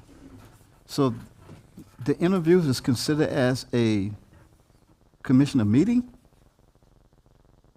I'm sorry, could you repeat the So question? the interviews that we're doing with each candidate, that's considered as a meeting? Not if you individually meet with them, but if the board meets with them as a body, then that would be a meeting of the board subject to the Sunshine Law. So if we do it together, it has to be public. And at some point, you'll have to do that. And you could even bring in a candidate via Zoom and put them in a specified place in City Hall for each of you to meet with that person individually in that rotation. Okay. But if you meet with them as a group, even via Zoom, you would have to allow others access to participate. Okay. Okay, that's kind of confusing me, because I remember when we interviewed candidates in this chamber, we had them sit outside. So we broke the Sunshine Law when we allowed them to come in the meeting? If they chose to sit outside, that was their choice, but. No, they didn't choose, we told them they need to sit out there. Well, and if none of them objected to that, then, you know, it's a tree that fell in the forest that no one was there to hear, but they would have a right if they chose to sit in the interview process. So, but then we can't ask them not to join the meeting. You know, I don't call it a Not meeting. without because subjecting yourself to an objection from one of them if they chose to make it. Then they won't be interviewed, I guess. That tell me something about them. Yeah. 'Cause I don't think it'd be fair for one to hear the questions while the other one being interviewed, and then he gonna come along and had a chance to think the question out and write out his answers and everything. It just won't be fair. Now, is it a way during the interviewing process where we can do one question at a time? So, like, if I ask Tristan a question and then I can ask somebody else a next question, so then everybody has that first question by themselves? Or do we have to ask all the questions to one person? So one of the procedures that we've encouraged in the past is that you work with city staff, you work with legal counsel to come up with a panel of questions and you use those questions in the one-on-one meetings, and each of you get answers to those questions with any follow-ups that you may have in those meetings. And once you've done that, so that you've all gotten your own answers to the same questions, then you come back as a body and discuss those in an open meeting. Typically, that meeting would not be necessarily the same day. The candidates may or may not choose to attend that meeting. They may not be geographically able to. But you would have received all of your answers, so at that point, it would be a matter of discussing the answers you had and the candidates. You may further narrow it down to one or two and then set those up for a final round of interviews that you may choose to conduct as a body or again individually. It'd be up to you how you wanted to handle it, or you may have a clear selection based on your discussion. So at some point you kind of have to build the plane while you're flying it, because you don't know what's going to come out of that first round. I mean, there could be a very obvious choice when you all walk in here, or if not, you may have narrowed it down to two, and then you kind of build the next stage of the process at that point. So. I mean, I think it would be more efficient for the entire process if we all talked to them together, not only getting it all done at once, but for me, I think it would be very educational to see their responses to other questions. If I have 2 questions, Commissioner Williams has 2 questions, everybody has 2. If we were doing it one-on-one, I wouldn't have the benefit of hearing their answer to Commissioner Williams' questions. So for me, I would prefer to do it as a group so that we are all hearing the same answers in the same arena. And if we have to do that, opening it up to, for all 5 of them to be in there, then I think we would just need to make sure we're fair and, put numbers in a hat to determine who goes first. I don't know, how you would randomly, because the first person is taking all the questions cold, while the other 4 would hear the same, hear them and be able to prepare answers. And I like what Commissioner Miller said, kind of almost like a draft. You go 1, you're going 2, that way they get the question new, they get it fresh, and not everybody gets it, but the other So like a people do. round robin? Yeah. That way you Could we get do question that? 1, you get question 2. Certainly, each person could ask a question, here on the board in a board meeting and do it that way as well, so. I like think it that. works. Yeah, I think yeah, that's the that's most a good idea. equitable, fair way to do Right. that, to ensure that they see something fresh. Yeah. And they're put on the spot. Yeah. And then I like the other candidates being in there because it puts pressure on you to really get up there and tell me how you're going to be. Like, if you're scared to talk in front of the other 5, we don't need you. Well, and, I'll offer anecdotally that the last candidate you would think would have it the easiest because they've heard the others. To Commissioner Miller's point, usually the last candidate has it the hardest because they've got to be original. Right. In their thinking. Right. So. Back to location, the furthest is New York. Oh, New York, Jesus. North Carolina, Yeah. Cape Coral, Florida, Newport Richey, Florida, and a local. Well, It's it's January, and I'm thinking the guy from New York wants to get out. And he may want to take a little trip to the sunshine. Okay. So then are we in agreement that we'd prefer to do it as a panel together, or would you guys prefer to do something different? I like the idea of the round robin, the questions to make it fresh. I also like the idea that we go into separate rooms and then they come in and then we come back and converse about, what we kind of think, and then bring them together and whittle it down to maybe at the most 3 or maybe 2 and kind of see what we think. We may have, there may be somebody who's just a front runner that comes out and stands out and we're like, well, that's the number 1 right now, but and then put somebody up against them and see how they do. But I don't know. I like both of them. I'm not opposed to either one. Now, with the panel, would they be on Zoom on the TV if we do it like that? That's how it would work. I hate Zoom. I know. We need Kevin here. Can't really see genuine. So now, okay, I guess my next question would be, will we have, if we do in-person interviews, that's on them to find them, get here, find somewhere to stay? Well, I'm just saying we can't afford it, so sorry. The mayor said they could stay at her house. Mayor could kick out a couple kids and we could make that work, but, So could we legally do an amalgam of the two approaches? If there were 3 that were here local that live in Florida, could the other 2 also Zoom in to participate in the same manner? In the one-on-ones or in front of the full If we were board? as a panel? If you were sitting as a panel, I would give them the option, would be the way I would handle it, so that they're choosing whether to appear in person or not. Sure. And if they chose to, they could appear via Zoom or other communications media technology, and they would participate via Zoom just as if they were here in the room. In the entire forum with the other candidates here? With Okay. the other candidates here as well, yes. Okay, okay. Gentlemen, what do you? It's a new age. I like that idea. I mean, it is what it is. They live in New York, and we don't have the budget to fly them here. So That's very true. We absolutely don't.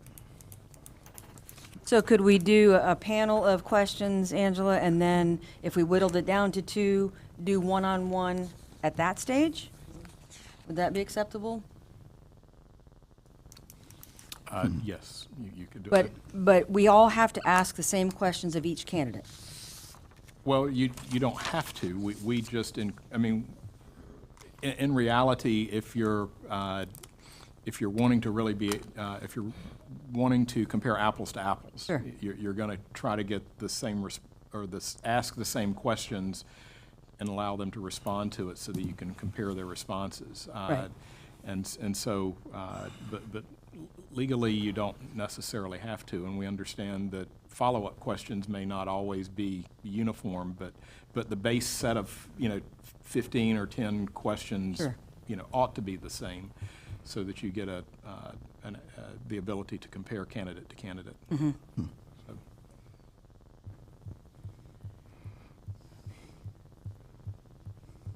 Pleasure, gentlemen.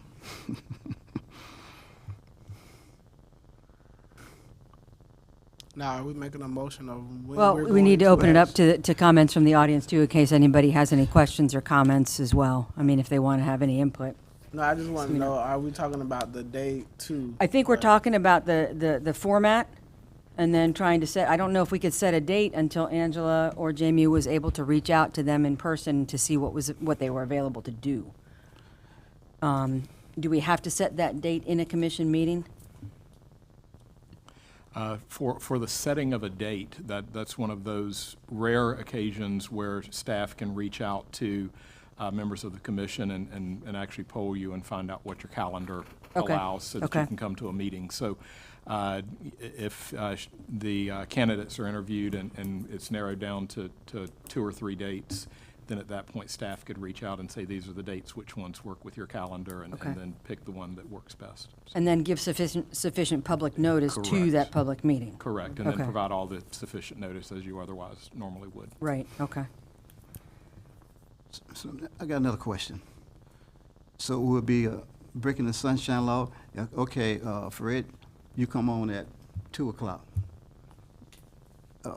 Timothy, you come on at 3:00. So would that be breaking it?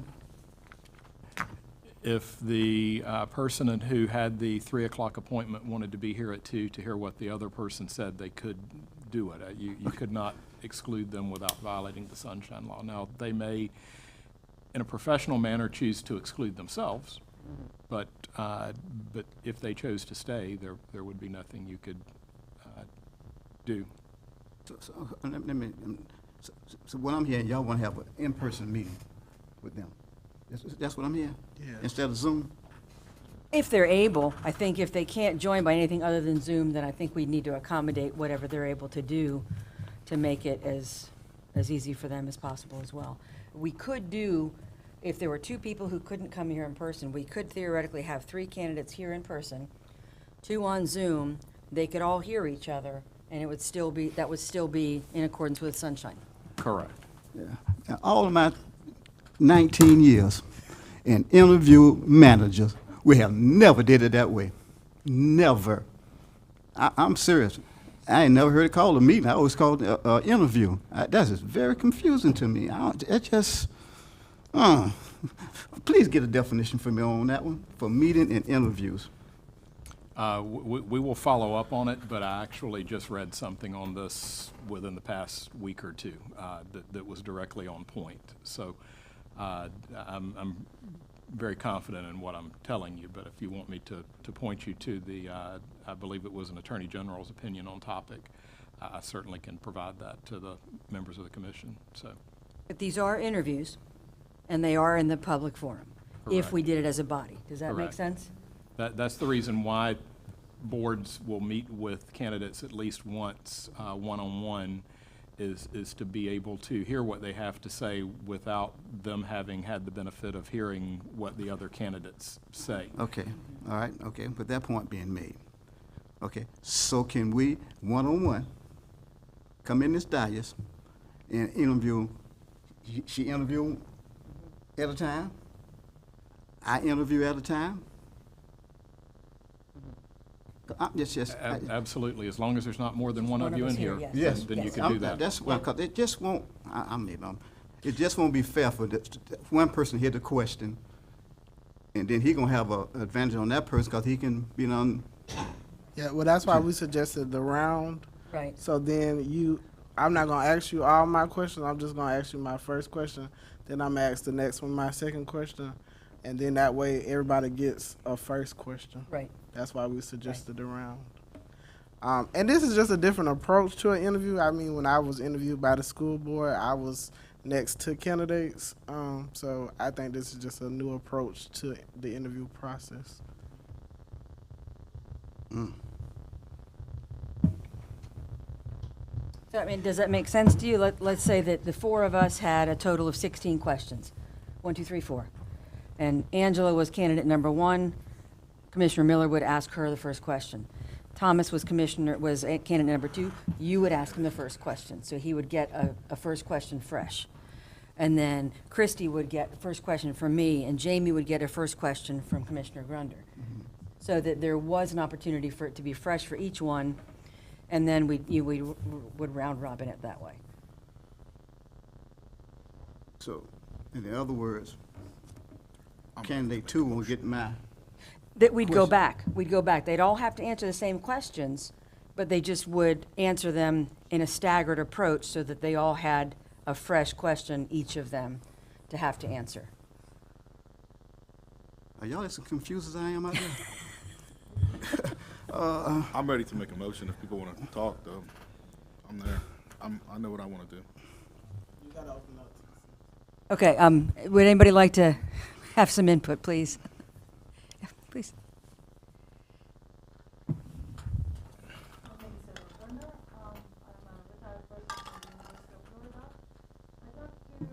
For the description, maybe something will be helpful about the jobs interviews done in the university setting and as well as the industrial setting, which I have attended, and sometimes I was the one where you are sitting.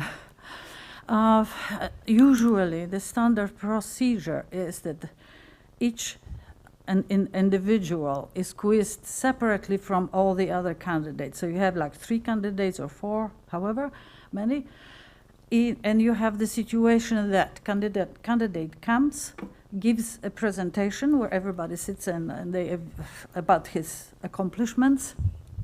Then each person meets individually, asks whatever question they want. There's never actually like a list of questions. However, I believe that you may have some more questions more important than others. So the list may be good because then everyone knows what you, meaning the commission, knows what questions are presented to the participants or applicants.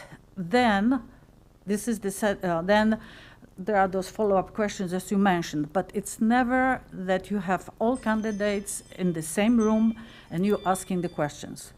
So this at the university setup, at the industrial setup, is the same little presentation of your accomplishments, and then the commission or the people sit together and then grill I don't want to use bad words, but grilled the hell out of the applicant.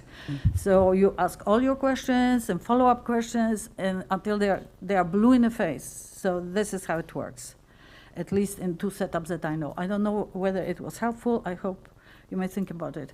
But I think it would, as I agree, that it would not be fair to have all applicants and then you ask the questions, however order, the second applicants and the third and fourth will know exactly. And I would be like taking notes and remembering everything and making my answers already. So that, I think it would not be fair. Thank you. Thank you.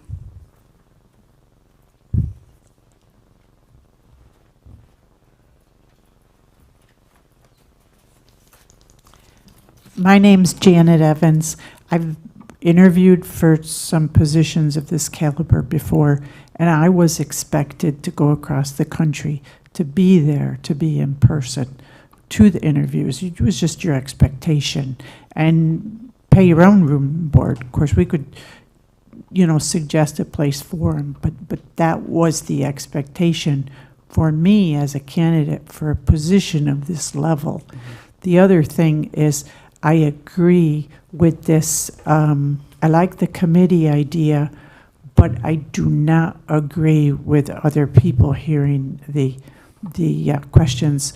The way that I participated and then gave interviews was a closed committee. It wasn't on Zoom. It was a closed committee where the people came and gave their answers. I love this idea of just presenting to everyone your accomplishments first, but then the rest of the meeting was closed. And I also like the idea of having a second interview. Don't make your decision based on a 30-minute or a 50. This is a really, really important position. And if you need to take a second look at a couple of people, please do that, because this is really important. Thank you. Anybody else? Okay. How do you want to proceed, gentlemen? I make a motion that we meet with them individually, and then we come back and whittle that number down based on a conversation that we have at a public meeting. We whittle that number down to 2 or 3, and then we set up another interview with them, and we politely ask them to not sit in on it. If they make the decision to sit in on it, that is their right, is what I'm hearing from the attorney. But I have a feeling with the level of professionalism and with the people that we've picked, their level of professionalism will stand out, and they will opt to not sit in on it.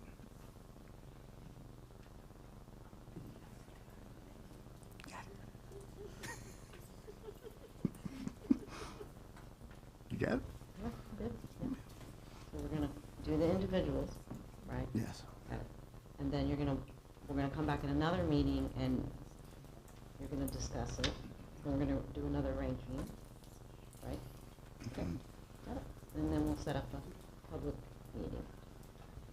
So do we have to give you the questions that we'll be asking, or do we just summarize it on a spreadsheet for you?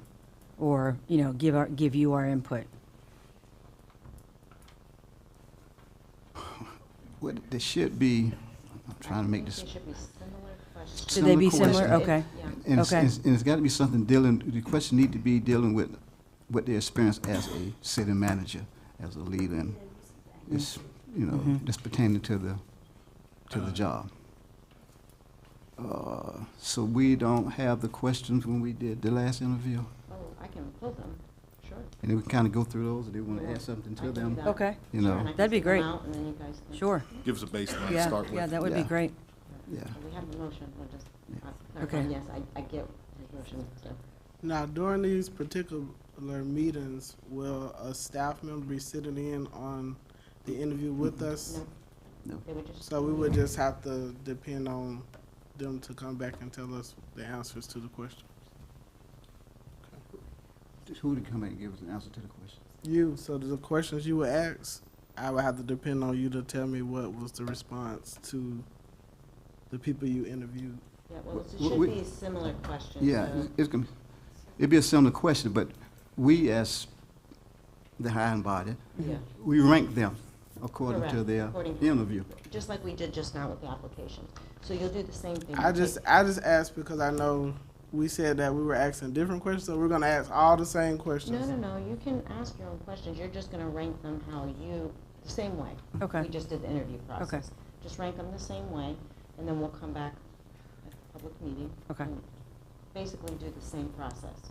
That's what I'm understanding, correct? Yes. And then we'll do a point system, and then we'll narrow it down, and then we can have your top candidates come back in for a public meeting. Top two. But that's what I'm saying. So if we're all asking different questions, I won't actually know the No, response. All you're gonna Right. know is what his ranking is. Right. Okay, so on this interview, we ask just only one question? No, you ask whatever questions you have for that person within that allotted amount of time. At the end of that, you would come in and then rank the individual like we did today, based on who we saw, we going through all their application packets and whatnot, and then we picked. And then we would come back in and pick 2 or 3 that we like, and then we would sit in as a group and interview them. So we're not gonna ask them all the same question, that's what I'm hearing? No, because we didn't, I mean, if you look at their application, you should pick them based on. I don't, I can't much agree with that one. But we basically did that already. We basically ranked these people based on what they had on paper. Right. And then cut people. See, that's So- the difference between doing it privately and openly. Now, if we do it open, you'll be able to hear it, but if we do it private, you're not gonna hear what I ask. Boy, y'all making sense, y'all difficult here.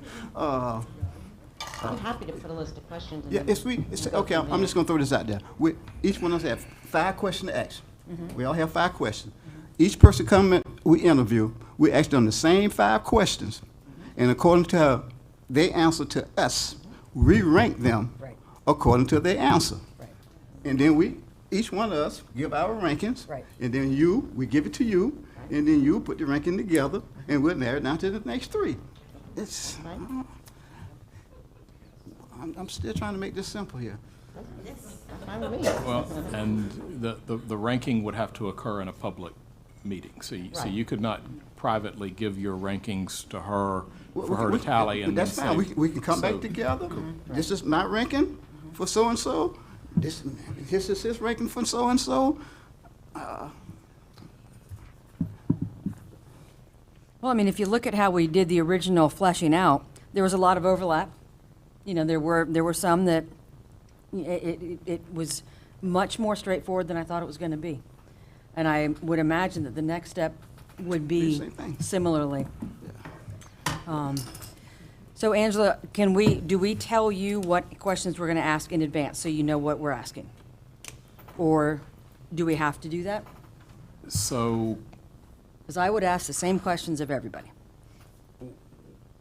the city attorney's office would encourage that only for the purpose of making sure that someone has not inadvertently and with the best of intentions ebbed into an area that may be an area that is prohibited in employment interviews. Yeah. So we would ask for it just simply to look at it for that, and then I believe we probably would also provide you in advance kind of that list of areas where you can't go. And although you certainly do have the right to meet individually, we would also say that if you did want a staff member or a member of the legal team there with you just to be a separate set of ears in case accusations are ever made about what occurred in an interview, and we've had that happen before, it's not one person's word against another. So, you know, that's also something that we could coordinate with you if you so desired. If you want to meet by yourself, then that's certainly your prerogative as well.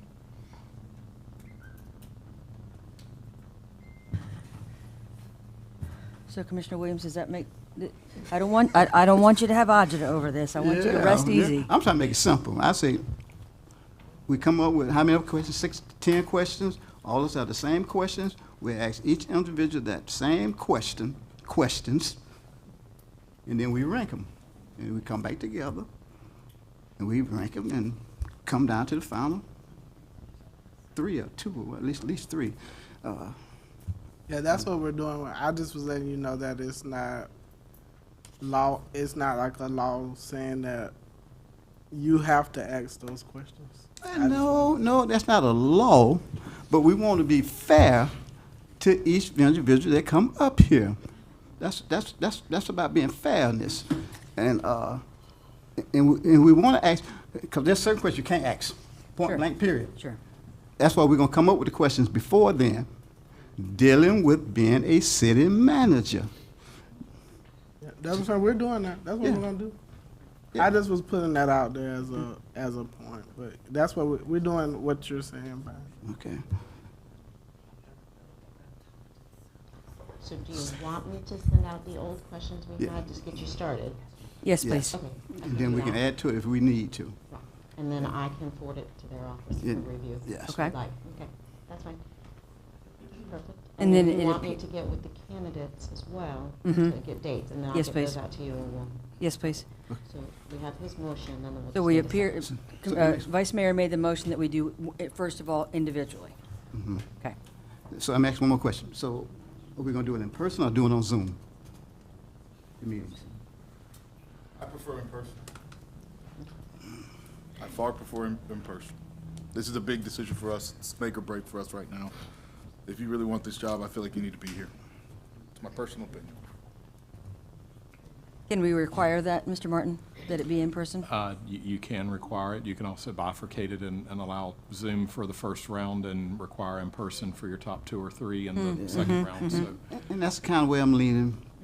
That first, because we did it before. Right. By Zoom, and it's pretty good. You can watching that screen, you can see their facial expression, you can see their body, because that tell you a whole lot the way people. But the third, when we break it down to the final 3, then I think they need to be in person. Not even just in person. I think the community should have a chance to meet the 3, some kind of way. I'm good with that. So are you okay with, if they can't make the first one in person, would you do it by Zoom? Is that okay? I said just give all of them the option to come to Zoom for the first For the interview. first round? So I'll give them an option to all of them. Okay. Is that okay? I'm fine with that. Okay. For the first Okay. round, yes. Okay. Okay. And the second Okay. round will- Okay, got it. Second round, you gotta show up. Yeah. I second the motion, Tristan. Okay, so it has been properly moved and seconded that we proceed with Angela contacting our ranked top 5, seeing what dates will work, communicating with the commissioners about dates, and then setting up a first round. And in the meantime, we will be working on questions. Yeah. Angela's going to send questions that have been asked in the past. Is there any other comment from the audience before we, yes, ma'am? Just to point to the timing of hiring and seating, it seems to be a lengthy process to interview, and we do want to vet properly and have good background knowledge of the candidates. But I would propose that the hiring and seating of the CM should not be contingent upon the seating after the special election of our commissioner. So whatever timeline it is, whether you have 4, hire the right person, or if it's after that time and the 5th commissioner gets that chance to be part of that review, whichever, it should not be tied to, it has to be after we seat this commissioner, seat 2. But well, if it happens before, great, we get business done faster. We get back to not a backlog of things rolling over. So the hiring and seating of the CM should not be contingent on the date seating after the election for seat 2. I don't think that that's, we hadn't, I think we're moving forward. And like you said, if it happens to coincide after somebody's here, it does, but if it doesn't, we'll move forward. Thank you, ma'am. Anybody else?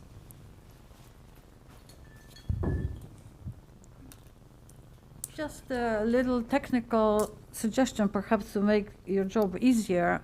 Maybe it would be good to make a table, list of 10 questions, question 1, 2, 3, 4, 5, 6, 7, 8, 9, whatever. And here, Commissioner 1, Commissioner 2, 3, and 4, 5, whatever. And then grading, just like you decide on the list. Bad, give them 2. Right.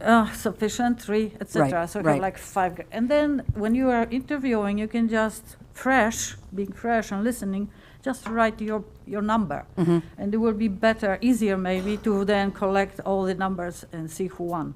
That was definitely the approach I took in terms of whittling down the folks that we Right. had here. So, yeah. Thank you. Thank you, ma'am. And just for clarification, do I have to give you all these back to you? You have notes on them. Got numbers on them. Yeah. So we got no notes, we can keep them, trash them or whatever. No, those are just copies. Okay. The ones I sent you. Yeah. But if you do have notes on, you have to. Yeah, we have to. I don't have notes on mine, but I have my spreadsheet that Yes. I will give to you. You want this though, right? Yes, Yes. these we give you. Yeah. Yes. I'll get it at the end of the meeting. Okay. Now, Okay. are we able to call the reference, like those that, Martin? are we able to call the reference of the individuals that applied? So in the past, chapter references is actually something that the city attorney's office Okay. has handled on your behalf. Okay. And we can either do that at stage one, or we can wait until you boil it down to 2 or 3, Mhm. or we can wait until you rank those 2 or 3 and start with the first one and get references on that one as you go through the process. So it's really a matter of when you choose that. Okay. So we don't reach out, we just come up with our questions. Okay. All right, it has been properly moved and seconded for the approach that Angela has written down there, which would be Got it. Clear as mud. individually meeting with the candidates, probably by Zoom for the first round, and then ranking them publicly at a meeting, and then coming up with a final 2 or 3 for in-person interviews afterward. Okay. Is this roll call, Angela? No. All right, all those in favor, say aye. Aye. Those opposed? We have an approach. Look at that. All right.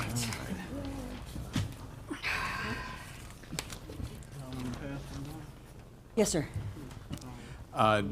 Given the gravity and the anticipated length of the next agenda item. Yes, sir. I was going to ask for a brief recess before we go into that, because it's very Sure. procedurally oriented, and it would be awkward to break it at certain places once we get into it. Okay, sure, yes, please. We're going to have a 5-minute recess, and then Mr. Potts has been here so patiently, we will start moving.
All right, thank you all for your patience. We appreciate it. The last item on our agenda, number 3, discuss, consider, and act on Bridalwood Phase 1 final plat and construction documents.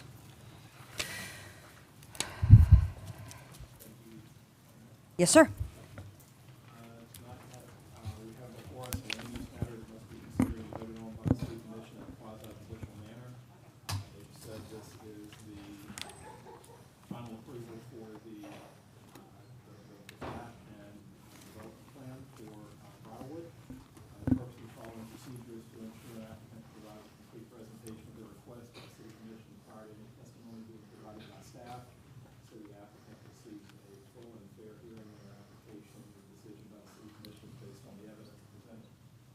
All public testimony will be taken under oath.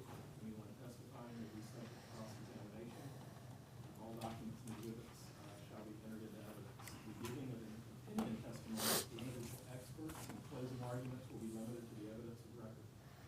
To accomplish this, the city, the applicant, and the city commission and other interested parties will be recognized in the following order. First, city staff will provide a summary or overview of the application. Next, the applicant will present its case with no time limit. Following that, city staff will then present its case beyond just the summary and overview that was provided earlier. Fourth, if we have any party interveners, and I'm not aware of any, but they would present their case. At that point, we would move to public comment, where participants in opposition to or support of the application will make their presentations, and I believe the time limit for City of Hot Springs is 3 minutes. 3 minutes, yes, sir. If there's anyone who is representing a group of 6 or more, and they've provided that list of people to us, then that individual could speak on that group of 6 for 5 minutes is typically the way we're doing that. Can sometimes cut down on public comment. Okay. The applicant may then cross-examine any witnesses and respond to the testimony presented. Then the party interveners would do the same, and then city staff would do that as well. After this, the mayor deems it necessary to ensure fairness and due process. The mayor could choose to allow participants to respond to the testimony provided by others during the hearing. Following all of that, the city commission through the mayor can ask questions of staff, the applicant and participants, and then city staff may make any final arguments, and the applicant as well. And then after that, I will advise the commission as to the applicable law and factual findings, and request some help from staff with that. But the findings must be made to approve or deny the application. Once advised on the law and necessary findings, the commission can conduct an open deliberation regarding the evidence presented, and then vote to approve the commission to deny the application. All persons have the right to speak through the mayor, to ask questions of staff or other speakers, to seek clarification of comments made by staff or other speakers, and respond to comments or presentations of staff or speakers. All people presenting written materials to the city commission for consideration must ensure a copy of those materials is provided to the clerk to be included in the record of proceedings and official minutes. Thank you. Sorry. While the City Commission welcomes comments from all persons with an interest in this proceeding, Florida law requires the Commission's decision and quasi-judicial actions be supported by competent substantial evidence presented to the City Commission during the hearing on the application. Competent and substantial evidence is evidence that a reasonable mind would accept as adequate to support a conclusion. There must be a factual basis in the record to support opinion testimony from both expert and non-expert witnesses. People presenting testimony may support their testimony by relying on factual information provided by city staff, the applicant, or other factual information included in the city's staff report. This time I need to inquire of each member of the commission individually if they have received any ex parte communications involving this matter, and if so, to disclose them. Commissioner Miller? No. Okay. Commissioner Williams? No. Madam Mayor? Yes, sir. I've had conversations with 2 different residents that live in Tillman Acres currently, just about what construction activities going on now. But, you know, it was that none of that would alter my findings tonight. So you would be able to base any decision you made tonight on the evidence presented in the hearing tonight? Sure. Okay, thank you. No, sir. Supervisor? Okay, thank you. At this time, if each person who is going to offer testimony or speak to the item on the agenda tonight, if you could stand and raise your right hand to take an oath. This would include any members of the public who are going to speak to this matter as well. Do you each swear to tell the truth, the whole truth, and nothing but the truth, so help you God? I do. All right, thank you. If anyone during the hearing later chooses to speak and you did not take an oath, please so advise so we can swear you in at that time. Commissioners, as I mentioned, the matter before you is the final, or the approval of the final plat and development plan for Bridlewood. At this time, city staff would provide a quick summary, and then the applicant would present its application. Okay, I'll just go over a quick summary. I just kind of, to start a little bit, the location of Bridlewood is in the south quadrant of the city, near the wastewater treatment plant, if that helps at all. It's north of Northwest 155th Avenue, south of Northwest 174th Avenue, east of US 41, which is 41 is what provides access into the subdivision. It's on 687 acres, and the developer's representative is Chris Potts with JB Pro. Just to go over some of the standards, just to go over some background, Bridlewood is based off of a development agreement that was approved by the commission, as well as a plan development. In the plan development and the development agreement, the standards are higher than what is required in code, and the developer did agree to that. It's a master plan mixed-use community. It has 1,432 lots, and the lots are 7,000, 8,000, and 10,000 square foot lots. The minimum home size of the subdivision will be 1,500 square feet. It also includes 200 multifamily units, 250 senior facilities units. It has a commercial component and public and school facility component. It's served by central waste, water, and sewer, and the roadways are curb and gutter. There are 5-foot wide sidewalks throughout. There's a 8-foot wide walking trail that will be included. It includes neighborhood parks, all within a 5-minute walking distance from each home. There's a 25-foot buffer. There's native vegetation requirements. There's landscape requirements throughout the subdivision, as well as on each individual lots. There's design standards and much more. This is a concept plan of the development as a whole. And then the next slide includes this phase of the development, which is 106 homes on 61 acres. Staff, the site plan review committee reviewed the Bridlewood Phase 1 plat. There were 5 different submittals, so it went through several rounds, and it has been vetted thoroughly. The members of the site planning committee include the city engineers, a public works director, the building official. The fire was reviewed by the county, who we have a contract with, since the assistant city manager and fire chief is no longer with us. I'm not sure if I mentioned the city planner, several people, staff members.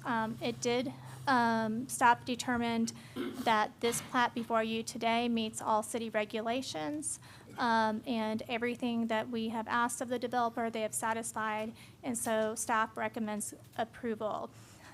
Phase 1 plat also meets concurrency standards, that these have been signed off by the city engineer and staff. It meets our water and sewer concurrency. We have a letter, if you want me to pass it out, from the school district where the school board has determined it meets concurrency as well for their standards. I'm sure questions are going to come up as we move through it. I would like to keep people, as we move forward, I'd like for people to understand that discussion can be based off anything, but ultimate determinations really need to be made off of code, and keeping in mind that, we already have gone through the zoning and the PD, and so now we are really focused on, does the subdivision meet the development agreement? doesn't meet the plan development and doesn't meet our development and design standards. And again, staff's professional opinion is that it does. Thank you, Madam City Manager. At this time, the applicant, Mr. Potts, if you could present the applicant's application. Thank you. Chris Potts, Director of Engineering for JB Pro. I am a licensed professional engineer in Florida, Georgia, as well as North Carolina. We're here tonight to present the final plat for Bridalwood Phase 1A. As the city manager mentioned, the property already has its future land use category, its zoning, and part of that zoning is a PD plan development. And so with that, not only do we have to follow the city land development regulations, but we also have to follow the agreement of that. And in that agreement, there are standards that are above and beyond the typical land development regulations, which our construction documents as well as our landscape, environmental, traffic analysis all comply with the city land development regulations as well as the plan development regulations. The final plat is 106 lots. Again, it's not, the entire development. We're here to talk about the Phase 1. Just kind of a high overview of it. We worked through with the city on water and wastewater capacity. We worked through with the city engineer on the design of the lift station. The lift station will have a generator. We're working through the load requirements with GRU. We're also working on an agreement with GRU to bring gas to the development and have the homes as well as the generator for the lift station be provided by gas. So that is in the works. GRU understands the construction timeframe, so they're doing their part to get all necessary state and local permits to bring gas to the development. Another component of the development from a utility standpoint is we're designing reclaimed water, which will take effluent from the city's wastewater system and use it for irrigation purposes, for the lots, for open space, et cetera, which is also, it allows the city to reduce their discharge into spray fields and meet the springs protection requirements. From the water system, we verified with the city that we do have an adequate water pressure for the development. The system currently is not looped. It will be in Phase 1, but the looping is not a requirement of the land development regulations. We would have looped it if Tillman Acres had public water, but they're all on wells. So we'll end up looping the system in the future, the next phase. Now, this will not provide any adverse impacts to the city or the requirement of more flushing. Because this is a residential development, the water gets turned over fairly quickly with homeowners using the water. We've met with the fire department, provided us with comments on fire hydrant placement, as well as provide documentation that fire apparatuses can get through the roundabout and the city streets. We provided that documentation to them. They were satisfied and signed off. We currently have our Swanee River permit as well. So they checked the property for environmental conditions, any flooding issues and that sort of thing. So we have that permit. Our environmentalists went out there again last week. He found some gopher tortoises that are in the Phase 1A, the Phase 1A area. Those are in the process of being relocated. That permit cannot be achieved until you have a state or local permit. FWC does not like people just arbitrarily relocating gopher tortoises unless there's a reason for that. So we had to wait till we got the Swanee permit to apply for that permit. So we have that area designated and noted off, so construction activities won't impact them. And those are, there's 22 of them, and those will all be relocated in the next few weeks. On top of that, we're going through the final permitting stages with DOT for the improvements on 45. Those are going to include a southbound left turn lane into the project and a northbound right turn lane. DOT agrees that that is sufficient for the first phase and some of the future phases, but our traffic analysis does go into the entire development, and we will provide updated traffic information, as the future phases come, which will trigger, potentially additional improvements if the traffic is needed. The lot sizes meet the PD requirement of the minimum of 70-foot wide, 7,000 square feet. Actually, in this phase, we have roughly 22% of them are over the minimum 7,000 square feet in this first phase. So we elected to go with fairly, some larger lots to kind of give a variety in this. As discussed with Tillman Acres, neighbors to the south, we don't have a roadway connection down to their subdivision. That little strip of land to the south, we're actually going to be working with the two homeowners to the east and right of it to give that land to them. So that'll be theirs in perpetuity. So there's no chance of any future road activity or anything like that coming from that section. So that is our case. We feel that, going through the review with the city, we've addressed all their comments. We feel this meets, the land development regulations the city has signed off. We have our necessary state permits, and so now we're just getting the final permits of the city. That's it. Thank you, Mr. Potts. Did you have anything to add to your prior report? Not really. I think this is pretty comprehensive so far. Okay, thank you. Madam Clerk, do we have any party interveners that have notified the clerk's office? Okay, thank you. At this time, if any members of the public wish to comment on the presentation, please step forward, state your name for the record. You have 3 minutes for each of your comments. If you were not among those who took an oath, if you could so advise when you come to the podium so we could administer an oath to you before you speak.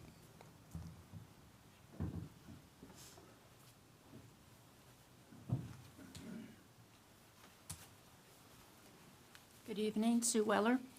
I support this phase one. I live around the corner from where this is going to happen.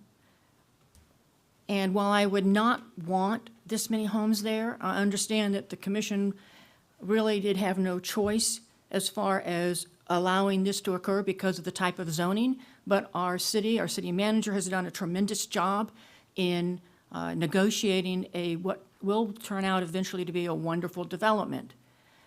The one thing I have questions on is the traffic study that was done and presented on February 21st. The area that they show in the traffic study for the first development as phase one is in a different area than in this, what you're seeing.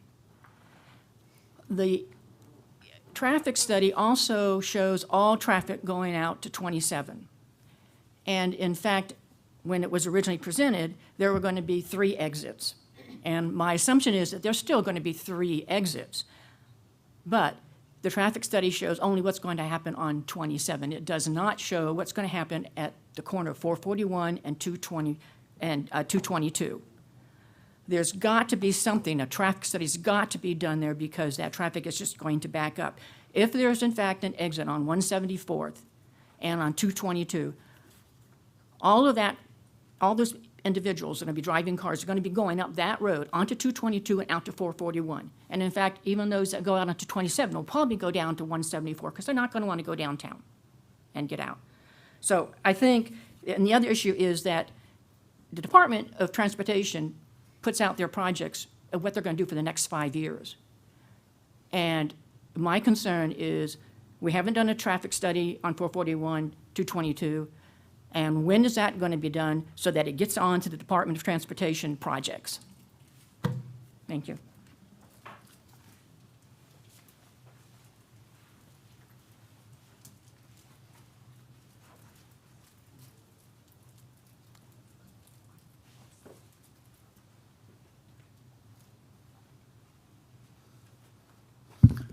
Scott Jamison, 25043 Northwest 209th Avenue. I was on the commission when this initially was brought to us. And when I first got it, I sat there and said, not a chance on God's green earth. I grew up in a little town called Gulfport, and we moved to High Springs because it was a small town. But what I figured out, and it did not take me real long, is that decisions as a city commissioner are not the same as a private individual. Decisions made by a city commissioner cannot be emotional and cannot be prejudiced. You have to look at the decision based on fact and the evidence that is presented. And then you make the decision. There were many decisions when I was sitting up there where you guys are, where I voted for something or didn't vote for something, which went against my personal feelings. But that's not why you're up there. You're up there to do what's the best thing for the city, and that's why we're here.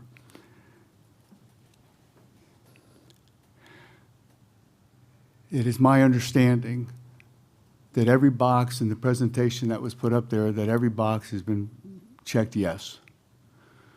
That everything has been given a pass. Everything is good to go.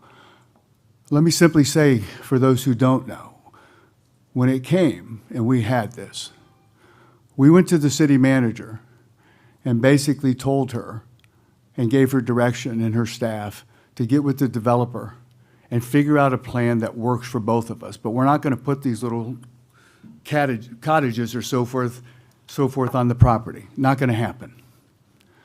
So I will duplicate what Ms. Weller said is Ms. Donatos and their staff went back and they went through there. They got with the developer, 5-foot sidewalks, those weren't in there.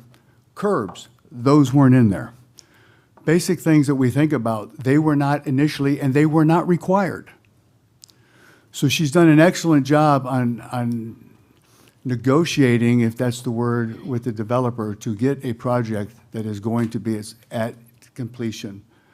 I think a jewel for the city. So I'm in favor of it simply because there is no option. And let me make sure on this, because when I sat there, I asked the very question. We vote no on this. What happens? You better vote no and have an evidence-based type of decision. If it's based on emotion and so forth, then you're going to have to basically recuse yourself. So my question went back to the attorney again. I said, what happens if we don't do this? Because they've got the site planned. Everything's good. It's real simple. You're going to get sued. I understand at times something may be worth being sued for, going to the litigation process, but you would like to at least have a chance to win. This case here, it's over. They've got a site plan and they've got everything required by the law. We may not like it, but it is what it is. Thank you very much.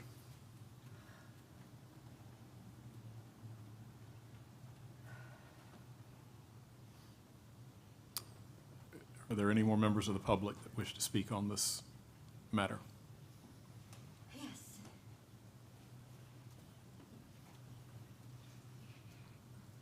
Hello, my name is Joanne Tremblay, and I live here in High Springs, and I've seen the population double in the 30 years I've been here, and I'm not thrilled about this development, but I also see that it is a done deal, that we can't go back on this plan. And I also would like to applaud the commission and the city manager for negotiating with the developer to get the trees and the irrigation restrictions so that we don't use too much water, and also the impact fees that have also been added so that the development will pay its way into the communities. So I just wanted to say that you made a good thing out of something that could have been a lot worse. So thank you very much. And we look forward to also working with the development to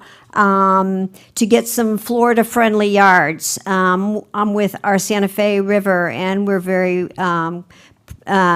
devoted to making sure that we are being good stewards of our water. And that is the trend for growing Florida, is to be more responsible and to be more conservative with our water use. And there's one question I have for the developer. I was under the impression that they weren't going to put in the purple line for irrigation, but when I was listening to the presentation, that was part of the plan. And I thought that we were going to avoid including that in the development in order to eliminate the high usage of water, even if it is wastewater. Those using wastewater, people think that they can use a lot. They end up using a lot more water when they use that. And in the end, the ends don't justify the means. I don't know if I'm saying that right, but anyways, I would like to hear a little bit of clarification on that, and I look forward to working, seeing the developer, seeing if they can put some demonstration yards on how to be Florida-friendly and use minimal water, and they can be a stellar example for our community. So, thank you.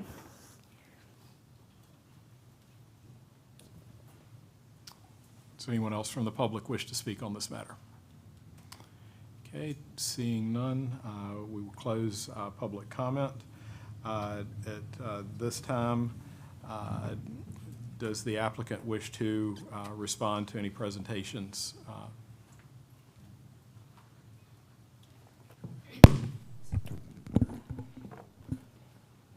Yes, so just a couple of questions or responses to just the traffic study. The reason for having all the traffic to State Road 45, that was DOT's request for right now, to understand if State Road 45 could handle the traffic from the development.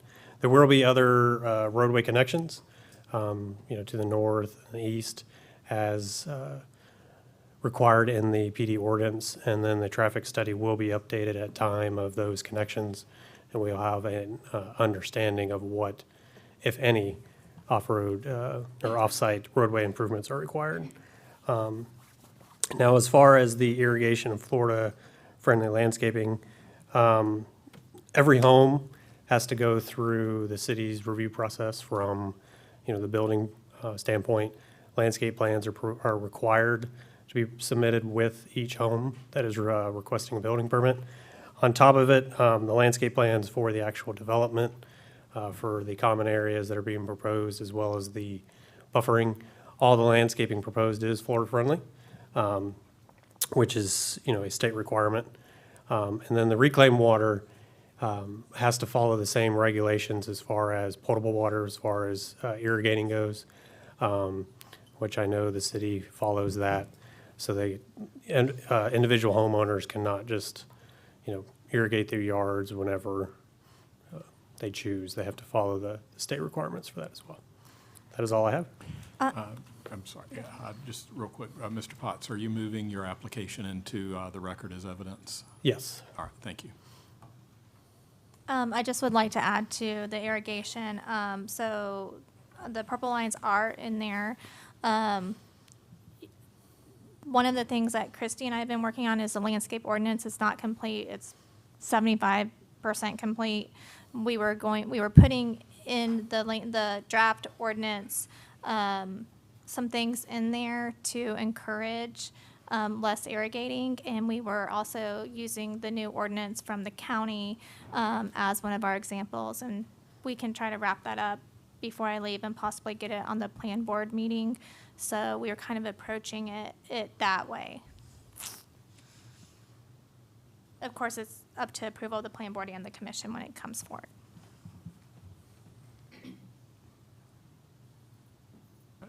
Thank you, Mr. Potts. Good. You're not done? No, I'm done. You're done, okay. Yes, Thank you. I'm finished. All right, and Madam City Manager, do you have anything else to add or respond to from the presentations provided? Not right now. Okay, and did you intend to move your staff analysis into the record as evidence? Yes, sir, that it meets all city regulations. All right, thank you. At this time, it would be appropriate for the City Commission, if you've got any questions for the applicant or other hearing participants or staff to ask those questions through the mayor? I have a question for Thomas based on the loop. And that would be, I know we've had issues, and I think we only have one spot in the city at this point that doesn't loop. We have more. But I know that there's constant issues with that. Is that going to be a problem? For phase one, or the flow test, I mean, they can handle the 106 homes that's been tested. I personally would love to have it all looped now instead of wait for phase two. That's just me. And we have no deadlines. We don't have where we have deadlines throughout other parts of the city. I'm sorry, Madam Mayor. Mr. Henry, did you take an oath when we were swearing in? No, sir. Okay. If you could stand and let me swear you in, please. Do you swear that the testimony you're providing is the truth, whole truth, and nothing but the truth? Yes, sir. All right, thank you. But like I said, my professional opinion, I would love to have it looped.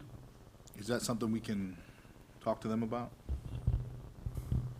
Well, it's one of my questions too, so hopefully we can.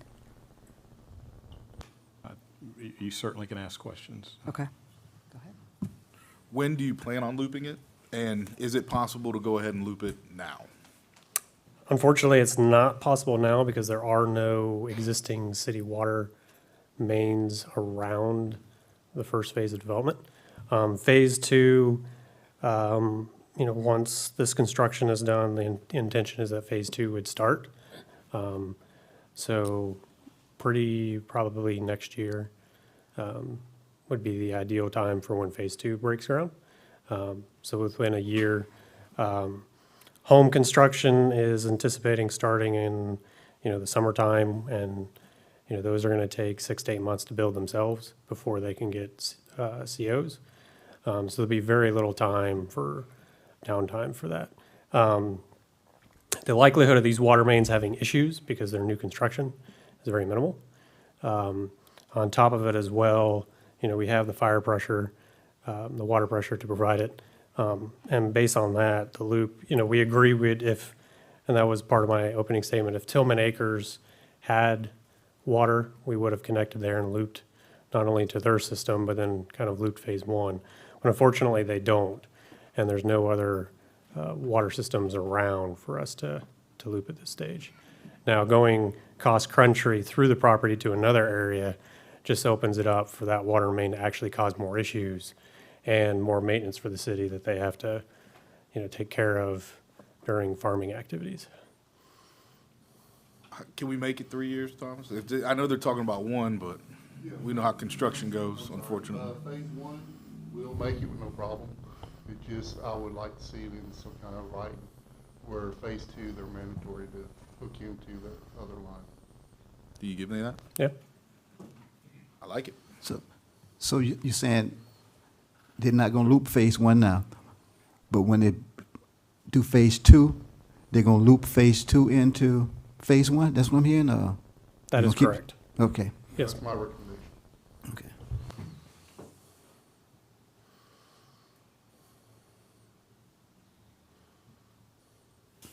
Yeah. Yeah. So, and you said the lot size was what size? 70? So the minimum lot size is 70 foot wide, 7,000 square foot. All our lots meet that. About 21% is above that minimum requirement. Okay.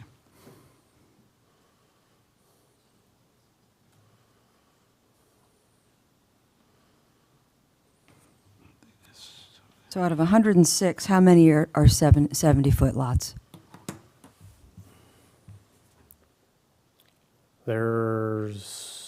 The other way around, it was about 34, were above the 7,000 square foot requirement. Can you give me, I couldn't tell the width of all of them on the plans. Some of it had, some of it didn't. So there are some quarter acre lots out there. Some are quarter acre, there's some 9,000 square feet, some are around 10. Some are 8,000 and change, but the minimum size is 7,000 square feet, which is part of the PD ordinance.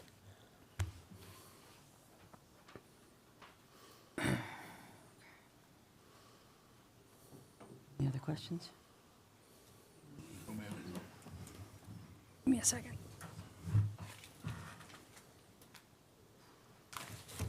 My apologies, Commissioner. I can't look at the little ones, I'm sorry. It's just. No, that's fine. These full-size plan sets are so much easier. I do want to make sure that, one thing that a lot of people have been concerned about is school capacity. So I called down to the school board and spoke to a lady there. Thank you for Krista. She was wonderful. And I have the calculations they did in terms of student generation calculation form. Because of course, you know, those of us novices, we see 106 homes and we're figuring that's going to be 100, 150 kids. That's not how the calculations work at all. She was, the capacity required for this for elementary for 106 homes is only 13 students. They only anticipate adding 13 elementary school students, 6 middle school, and 10 high school with 106 homes. So that was really eye-opening for me because I didn't understand how they do this, and they've got models. And the High Springs Community School was at 97% capacity in 2022. It's at 93% capacity this year. It fluctuates all over the place. And post-pandemic, the public schools, Mr. Jameson could probably speak to this better than I could, they just haven't rebounded. His school is very busy, but they have not, she said, you know, they just aren't at the same levels that they used to be pre-pandemic. So it made me feel better talking to her about this, understanding that we do have capacity here at our local school. I think a lot of people were worried about being bused somewhere else. So she was very, very helpful. The landscape plan, I mean, I know people might not be able to see this, Roll but that thing out. these Let's see. plans, I don't know how many hours these take. You're upside down. Yeah, I know. I'm upside down and I'm turned around. The landscape plan is really good. In terms of Ms. Trembley's concerns about them being native, it looks to me like the number, the spacing around this entire first phase is going to be pretty comprehensive. And I think with the cedar and the other stuff that's getting planted there, it's going to grow pretty quickly and will end up looking really good. So that was something that was important to me. This was the easiest one for me to get through, so sorry. I'm Come on, throw it over here. space. Throw it I on. apologize. The topographic survey, I think you've already actually answered this question. So that little strip of land that is to the south, that's where the drainage issues were brought up at the plan board meeting. That's going to be deeded to the property owners, so then there's no access through there. And I think for the folks at Tillman Acres, that's really important to know that there's no connectivity through that subdivision. So that already answers that question, too. You've answered a lot of my questions already, so I'll try to get through them as quickly as I can. There was no table summarizing the lot width numbers, and that was the one thing I couldn't get a handle on, was exactly how many were what width. So you said 22% are over the minimum, but I couldn't really tell how many were hundreds. I mean, it looks like design-wise, you go with the regular flows, and the ones at the cul-de-sacs are bigger. That makes sense. Madam Mayor, if I may. Yes, sir, please. With that, we did provide the city with an exhibit of the minimum lot width up at the front for the setback. Okay. So they could share that with you if you like, so you can see, you know, that every lot meets, Okay. you know, that requirement. Let's see. It says here, I'm at the C001, and it says on here, let's see, it looks like all utility pipes are going to be installed below the roadway. Is that correct? No, that is incorrect. There's some that cross the road just because we have to get to the other side of the street. Okay. But 90% of them are actually outside in outside the pavement. Okay, so the only time we would have to, because once we inspect and approve the pipes, they're ours to maintain. That's correct. So the only ones then that are below the road are just where they're crossing the road. Either crossing the road, or we have to get from, like on the cul-de-sac or the roundabout, because of the angles of the roads, we have to get across it. Okay. But that's the only area that we're crossing. Okay, then I misread that, that's good. There is an area, let's see, this is the Post-Development Master Drainage Plan C7.00, where I'm looking at the topographic map here, and there's an area back to the west of the property where we've got a couple of sinkholes. That's correct. And there are 10 to 12 homes in very close proximity to those sinkholes. That concerns me. I can't tell without getting a scale out how close they are, but what's the plan? So those are natural in their nature, and that area is to just remain as it is. We've coordinated with a geotechnical engineer, and their requirement is only a 50-foot offset from the center of the sinkhole, just because that's, what they see from an underground survey. But those lots are, a few hundred feet away. So they're not even close. That area is going to be just natural as it is. If you go out there, you wouldn't even know they're there because of all the trees, and that's how they're going to stay. So those trees will stay around the Yeah, sinkhole? that area is going to remain untouched. So how it is, it's going to be maintained, if trees fall, et cetera, but the vegetation will remain as is. Okay. You mentioned the generator at the lift station. I'm sorry, Commissioner. I don't see it on these plans. Do you have specs on what's going to be put there? So we're working through getting the shop drawing for the generator, and that provides all the specs. We'll share that with city staff, make sure it's, one, that the generator's compatible to what you guys are used to working on, and if they have any comments, address those. And it would be a standalone site, stayed there, That is not a correct. portable. So you're, Yes, if you remember at the plan review, that was one of the things that was required. right, or was asked. asked for, right, okay. So the plug that's on, let's see, C1201 for the generator, if it's going to be gas, I'm not sure, I was looking at this, the plug specifications. Will it need it if it's gas? Well, the plug is for the pump equipment. Oh, gotcha, The pump gotcha. equipment, it's electrical. Okay. And this may just be a typo, so forgive me if this is incredibly inappropriate, but utility details and notes, C1203, it says to be left open for City of Newberry inspection. Is Newberry Yeah, that should inspected? it should be city. Okay. City. I just didn't know if Newberry was involved here, so, okay. I'll make this prettier later, I promise.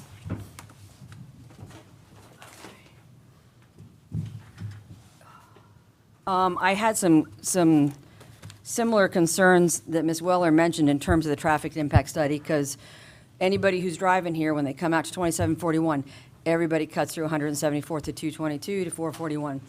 The folks in Southside are going to get inundated with cars. So I do have concerns that the traffic impact analysis is not actually going to be representative of a lot of the impact. So are there ways that we can address that? Knowing what patterns are here, I traffic counts, it looks like they were done on one day and probably on 2741. Can we get traffic counts on the others as well, just to see what's there now? Because that is where it's going to go.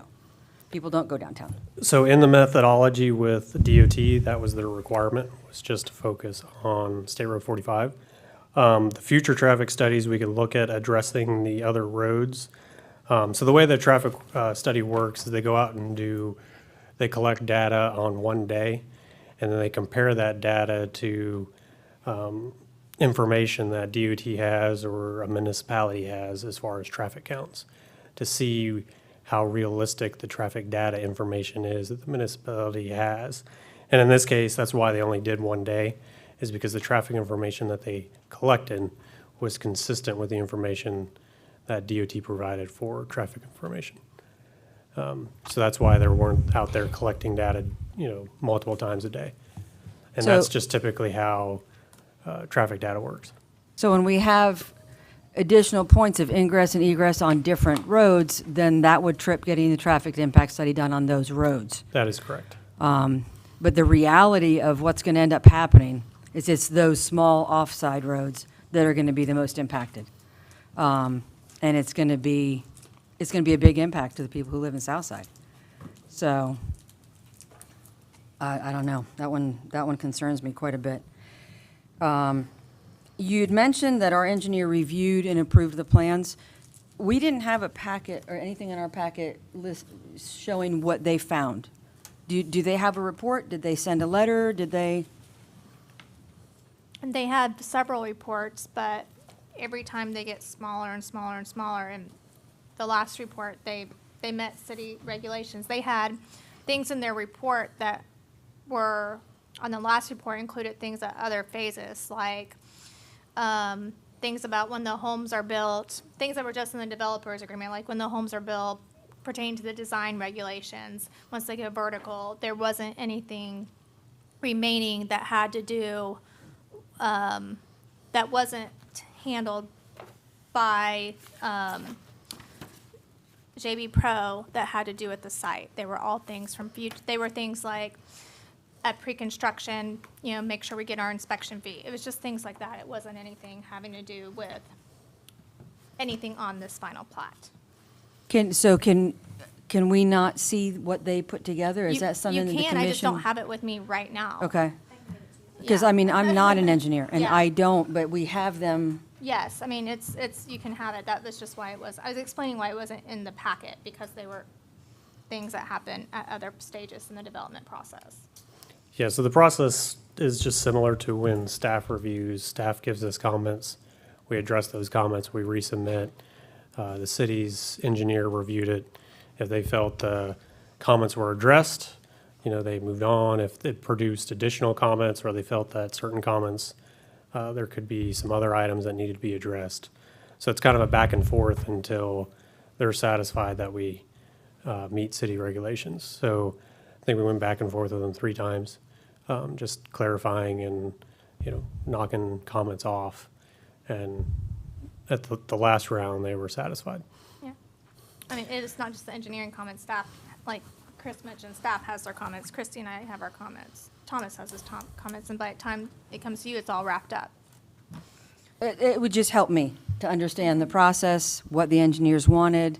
It would have helped me to be able to see that when I was looking through the plan set, because, like I said, I'm not an engineer. I don't see the things they do, but it would help me to connect the dots. I asked the city manager the other day if the previous plat has been abandoned, and she said it has not. I thought, has it been abandoned? So, so the previous, I said, there's 2 ways you can go about it. One is you can go ahead and just abandon the plat, and then at some future point come forward with the final plat. You can also do another way, which I mentioned, is that just when this is approved, then the other one just goes away. So by state statute, you can do it both ways, and so when this is approved, the other one goes away. With this, Yeah. Once you approve this final plat. I'm just curious, because when, the zoning process was challenging, and one of the things I took away from that was that your client had agreed to vacate the existing plat. And I Yes, guess that didn't happen. And we provided the documentation to the city Okay. to request to vacate that lot. Okay, so we have everything we need? Correct. Oh, okay. Then that answers that question.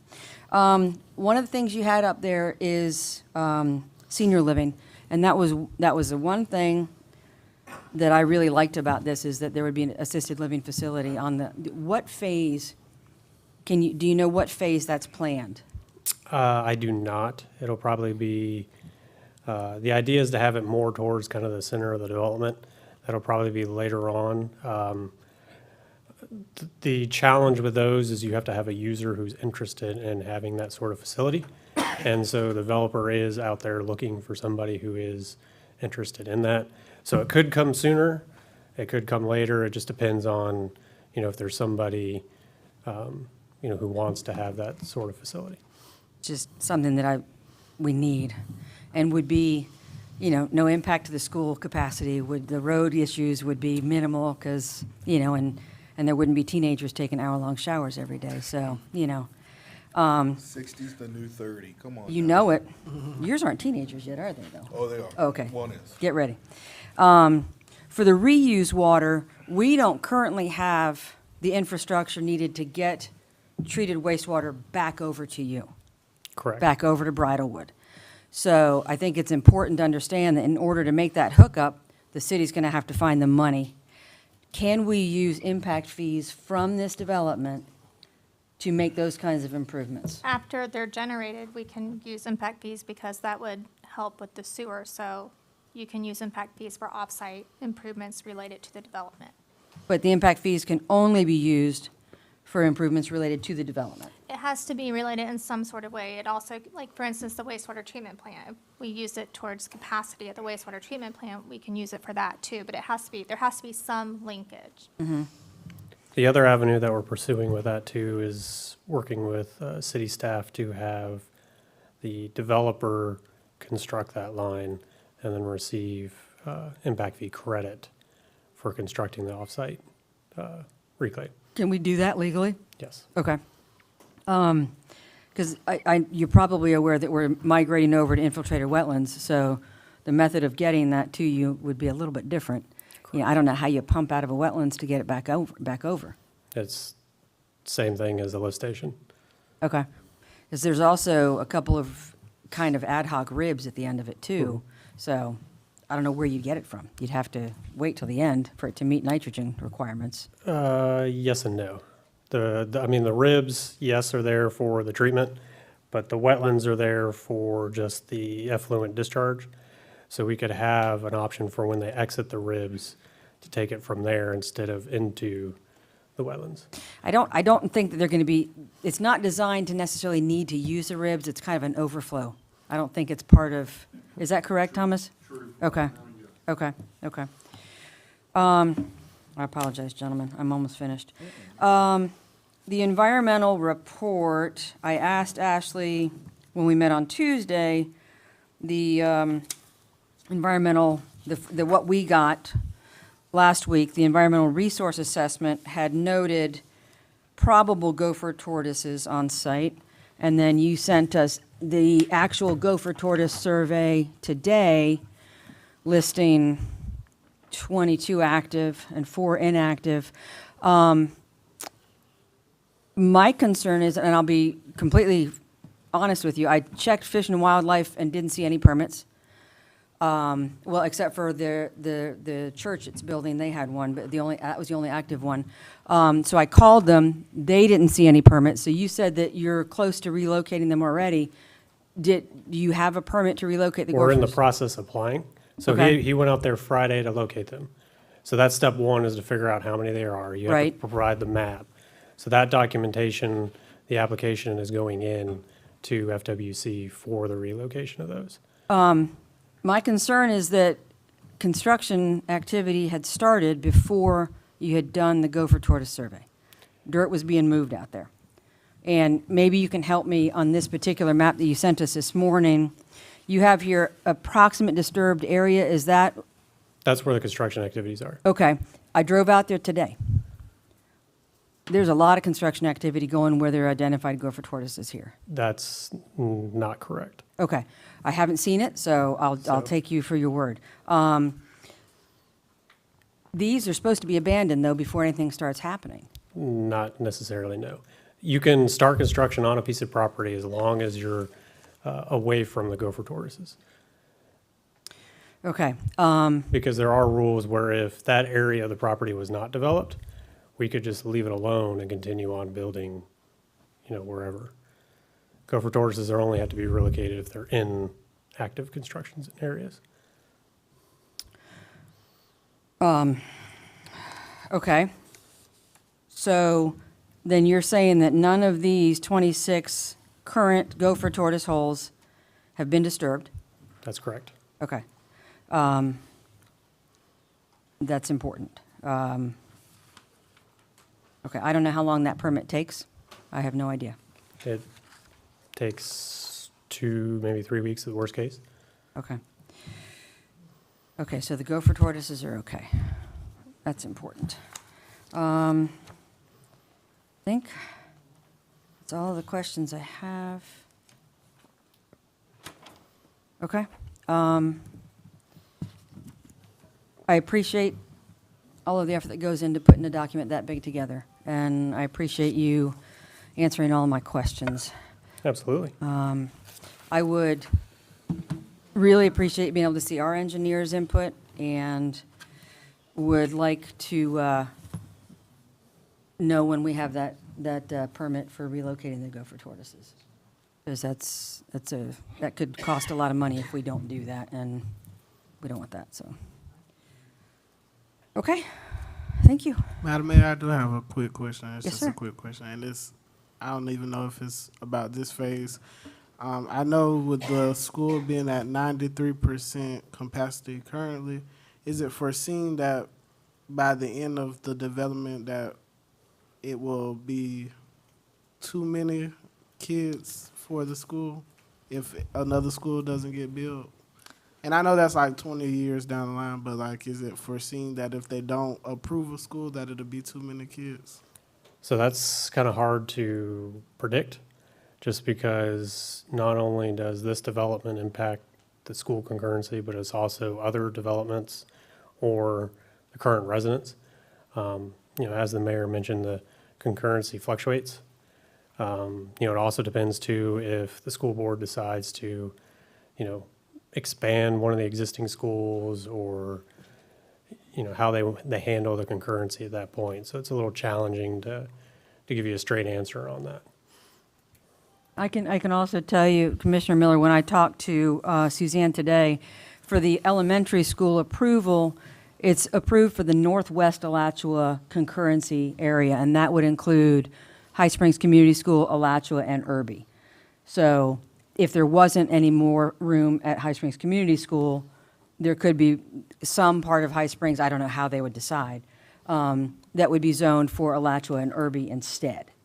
But the middle school is just High Springs Community School. They did not mention Mabane.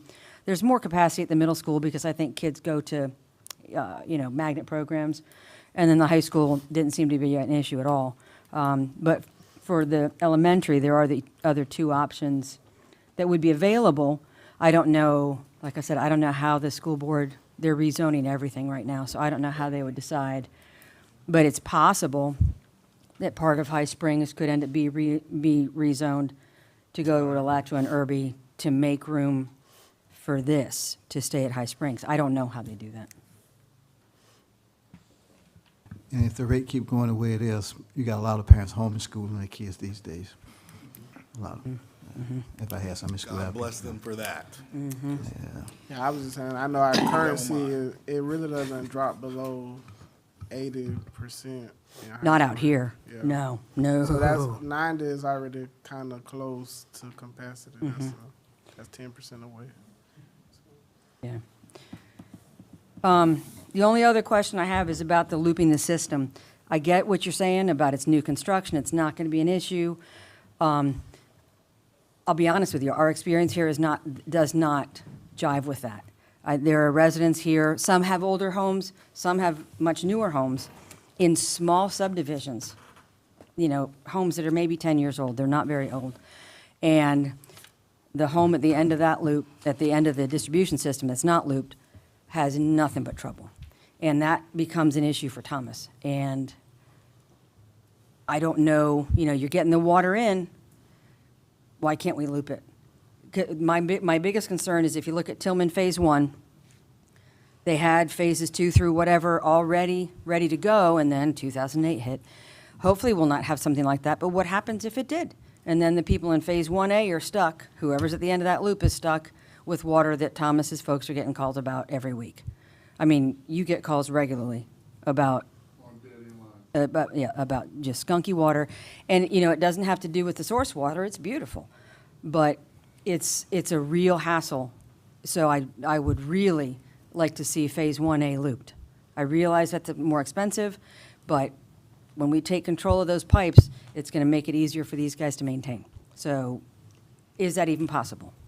Fortunately, at the moment, no, it's not, just because of the proximity of another water source. So the challenge with looping is you can also have a loop system that's still a dead end system. So for it to be a true loop, we would need to come off, to the north or to the east. And that's what we'll end up doing in phase two. There's large communities that are on a dead end system that have had no issues. I can't explain why certain homes have issues with, smell of water and that sort of thing. But a lot of newer developments don't have any of those issues as long as the water pressure's there. The way that systems work nowadays, it should be sufficient as far as the turnover of the water, so you don't have that smell. But going forward, the system is going to be looped in phase two, and we don't have an issue with that being a requirement of it. But phase one, there's just not a water source that's. Where's the water source for phase two that you don't have for phase 1A? It'll be coming off the subdivision to the north. Through south side? Mhm. Okay. And you can't put that infrastructure in place as part of 1A? There's no, it can go in, but the challenge with that is it's going to be torn up later, and it could create maintenance issues for the city because it's out there in the field of, cattle and whatever else. So it's more of a nightmare, a maintenance nightmare for the city to have that cross-country water connection until there's, some sort of development around it.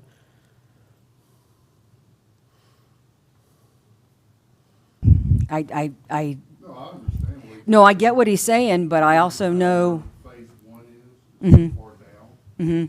Phase, where the water lift is so far up, it's, I don't know, probably 30, 40 acres in between. Is that not part of your property? So that, well, it is part of their property, the big grassland. Uh-huh. But where it comes out to 174th is city right of way. Mm-hmm. That can come straight down. So, I understand exactly what it's saying. So, we'll have a line out there in an open field Mm-hmm. for no reason at this time. I just want, my recommendation is phase two, that has to be done. Have to. And y'all are good with putting that in writing? That's correct, yeah. Okay. We I trust Thomas's opinion, and, I don't Can't- know anything about it, so. Can you put a caveat in that statement that gives us a sunset date, if for whatever reason this development doesn't go, we'll loop it by a certain date? We can do that. That would make me feel better, knowing that at least we had some way, God forbid, 2008 happened again, we'd have a way to ensure that that wasn't an ongoing maintenance issue for these Yeah, guys. we can work on that. Okay, okay. I appreciate it. Gentlemen, anything else? All right, Madam Mayor, thank you. Mr. Potts, did you wish to offer any closing comments or arguments or anything like that? No, I do not. All right, and Ms. DeThados, did you wish to? No, sir. All right, thank you. At this time, the City Commission may deliberate. Your decision should be based only on the evidence provided by sworn witnesses and should be founded on competent and substantial evidence. Remember that any opinion evidence may only be considered if it's offered by an expert. In addition, the application for final plat and development plan approval may be approved or denied based only on your weighing of evidence presented with respect to whether that evidence supports approval or denial of the application.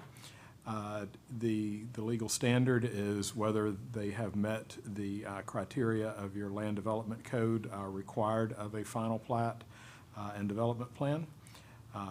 In either case, whether a motion is offered to approve or to deny, the commissioners on the prevailing side of the motion should state their reason for the record for your action so that it can be made a part of the record. At this time, you may discuss the application, the testimony, and any findings of fact upon which you wish to base any decision.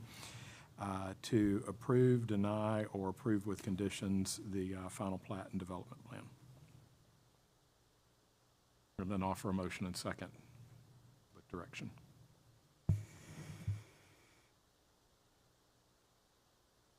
Gentlemen? I make a motion that we approve the plat with the sunsetting date for the loop. Second. Can I add a request to that motion, or can I not amend a motion? You could offer an amendment, but before doing that, just for the record, if Commissioner Grunder could state for the record the sunset date contemplated for the looping. What's your flavor, Thomas? What do you think? Your professional opinion here. Happy birthday to you. Of what year?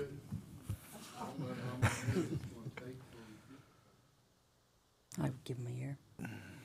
What you plan on a year, right? To get to phase 2? Say that again? Worst case scenario for 5? Can we make it for 5? How about we meet in the middle, go 3? Okay, for 3 years past this approval date. All right, thank you. And once there's a second offered to that, then you could offer an amendment if you wish to. Second. I'd also like to see the engineer's responses for the city, and also want to get the copy of the permit and the gopher tortoise relocation plan before going forward. If that's, I mean, we should be able to see a permit and then a relocation plan. So the way that you would typically offer that would be as a condition for approval that they not be able to move forward until they have submitted their plan and permit from Fish and Wildlife Commission to the city. It wouldn't necessarily come back to the commission. Right. But they would have to submit that to the city. Okay. So we can make a condition to not approve until that's completed? Is that what you mean? Well, Or a condition their ability approval to with move condition. forward Gotcha, would be gotcha. conditioned upon providing that. I guess I would need clarification as a staff. What does ability to move forward mean? Like, what can they move forward on and what can't they move forward on? Because once you approve the final plat, then they normally move forward with construction, so. Well, they would not be able to, I mean, to circle back on what the mayor said, it would not be approved or released with approval until they've submitted that to the city. So you could say that it's not approved until then, but you're approving it conditioned upon that. Conditioned So- upon that permit being obtained and the gopher tortoises being successfully relocated. Because at this point, if there's been any activity in close proximity to the burrows, they would consider needing to have a disturbed site permit, perhaps, I don't know. So that would be a condition that I would like to see, that permit is received by the developer and the gopher tortoises are relocated before they could continue activity. If I may, Madam Mayor, it may be more appropriate to just say that the permit is obtained from the Fish and Wildlife Commission and complied with. Okay, because they would have to relocate to comply. They would be the experts Gotcha. on how and when Sure. and where relative to the development Right. occurring. Right. So. Okay, that verbiage is fine with me, that the permit is applied for and complied with, and then they can move forward. Correct. Yeah, yes, thank you, sir. Madam Mayor, may Mr. Potts. Oh, sure, please. Thank you. I'd just like to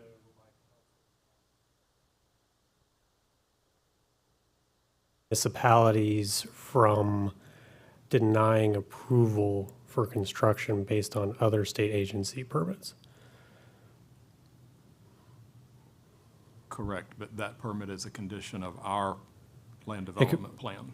Right, it could be provided prior to start of construction, but the project cannot be denied it's not being denied because of, I mean, you can figure out whether the cart or the horse is coming first here, but you've got to provide that as a condition of your ability to move forward, because their approval is conditioned upon you providing that. Alternatively, they could deny it because it hasn't been approved, and this could come back when all requirements have been fulfilled. Correct, but the state statute allows that if we do, for example, if we don't have the DOT permit, the city cannot stop us from starting construction without it because of the DOT permit, because that is a state-issued permit. Now, the city can require to have that permit provided a copy of prior to the start of construction, but not approval or denial by state statutes. We need the permit from Fish and Wildlife before construction can commence. I have a question. It's my motion that's out there and it's been seconded, correct? So if I don't agree to that add, do we just move forward and vote on it? So if it is being offered as a formal amendment, then the procedure would be for someone to offer a second to her amendment, vote on the amendment, and then vote on the motion if the, with or without the amendment, depending on how the amendment passes or fails. So if we're going to follow, and I would recommend that we do it, procedure, then you've offered your amendment. The next step would be to ask for a second to the amendment and see if one's offered, and then vote on the amendment. And then we'll proceed from there. Follow-up question. Isn't this redundant for he has to get a permit. They're in the process of getting said permit. We know they're getting the permit. They've gone out and done everything they're supposed to do to get this permit. So we're asking them, we're going to make them go get a permit they're already getting in order to not build where they're not building until they get the permit that they're already getting? So I'm confused as to, I feel like we're muddying the water of something that's already being done, and they have acted in, all I can tell is in fantastic faith with us, and I just feel like we're muddying the water just a little bit. You see what I'm saying? I do. My concern, though, is that construction activity has started out there prior to getting the permit, and the gopher tortoise, the actual gopher tortoise survey was just done last week. So there's stuff going on out there before this had been done. So the state law is pretty, gopher tortoises are protected by state law. And, if we're talking a 20-year project, and Mr. Potts indicated it would take a couple weeks to get the permit, we're not talking about a long time to wait. I don't, in order to make sure that we're proceeding the way we should with Fish and Wildlife, gopher tortoises are a big deal. So, if what Mr. Potts has said about this disturbed area, my looking at the site is inaccurate, then it should be a pretty straightforward process to get the permit. Madam Mayor, I would suggest, and it's certainly the mayor's prerogative to ask for it, but I would suggest just asking for a second, and let's see if. Okay. Can I get a second? I just got one question. So, is that area actually in phase one that she's talking about that needs to be protected? Is it in phase one? It is, but it's being protected until the gopher tortoises are removed. So we can continue activity anywhere else that's not disturbing the gopher tortoises. And then once they're removed, then we can come in and do construction activities. That is typical, and FWC allows that. And so you feel like the process of getting that permit is going to be longer? I mean, it typically is a quick permit. However, things could just, be delayed by state agencies of getting the paperwork through. Now, the state statutes for that from FWC allow construction activities, away from endangered animals. Suwannee, one of the requirements for Suwannee is environmental resources. That includes gopher tortoises and et cetera. They've provided us their permit to start construction, knowing that the gopher tortoises are there and we're staying away from them.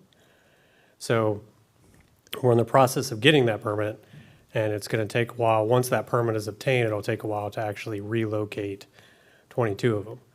But that doesn't prevent us from operating and starting construction in other areas.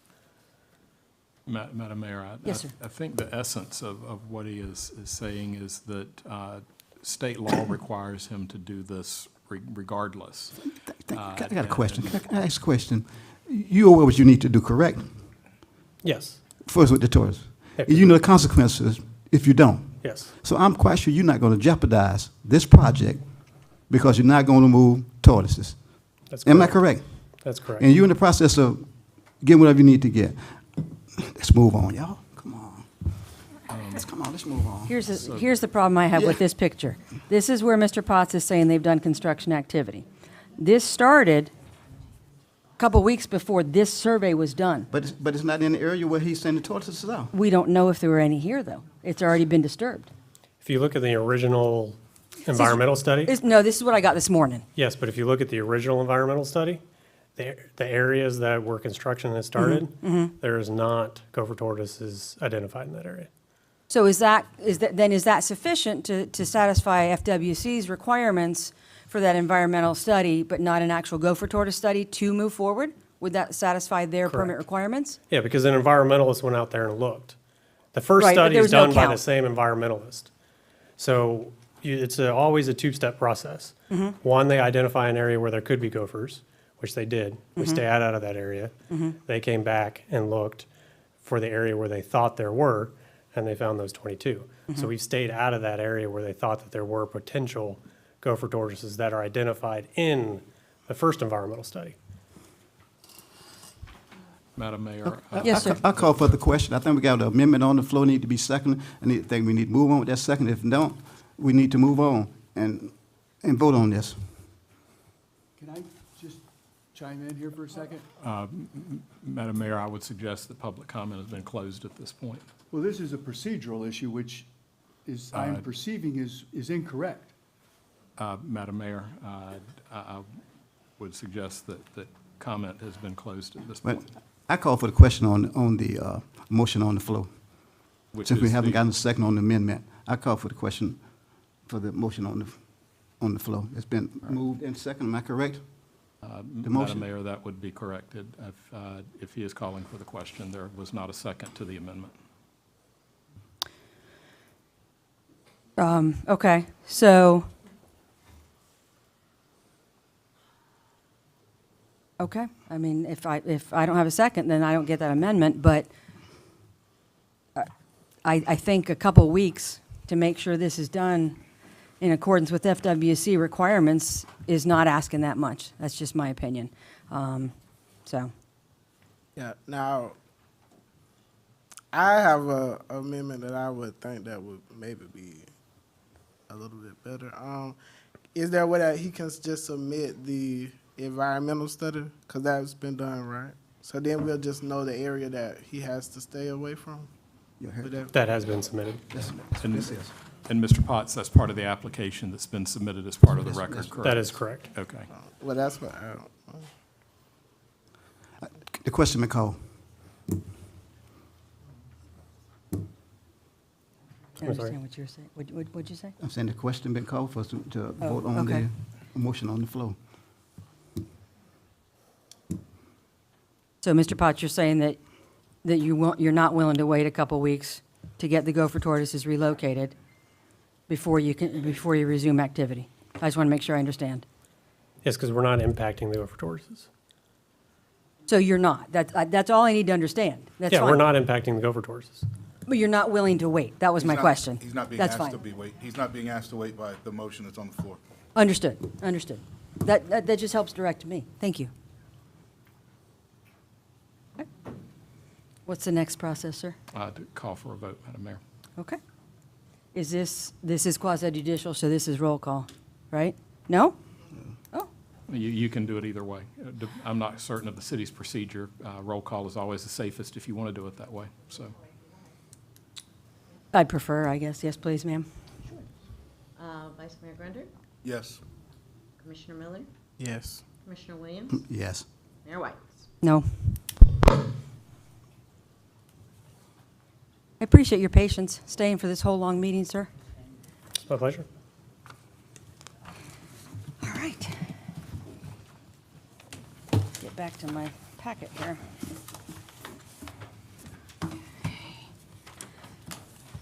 All right. City Attorney report and update.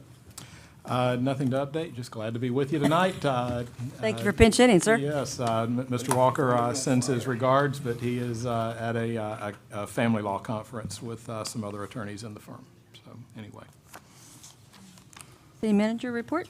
None. Mr. Henry, do you have anything, sir? The AMI, we're at 2,600 meters installed, of 2,900. So they're projected of being finished by the end of February, no later. The concrete, if y'all want to go out there and look at the new water tank, they are pouring concrete now, spraying it, not really pouring it. So the walls are going up. The fleet, to bring you up quick about the fleet, we will be doing a workshop. I won't be asking for a workshop, let me rephrase that. And to bring you up to date on all that. So we met with Chief Shepherd and I met with Enterprise Tuesday. So we're going to work on a workshop.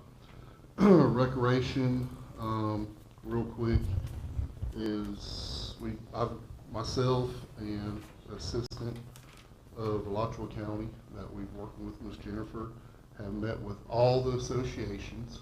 Oh, I'm sorry, there you go. That's Thank quick. you, Kevin. I tried to send it to Kevin. That was He quick. Get it on there for me.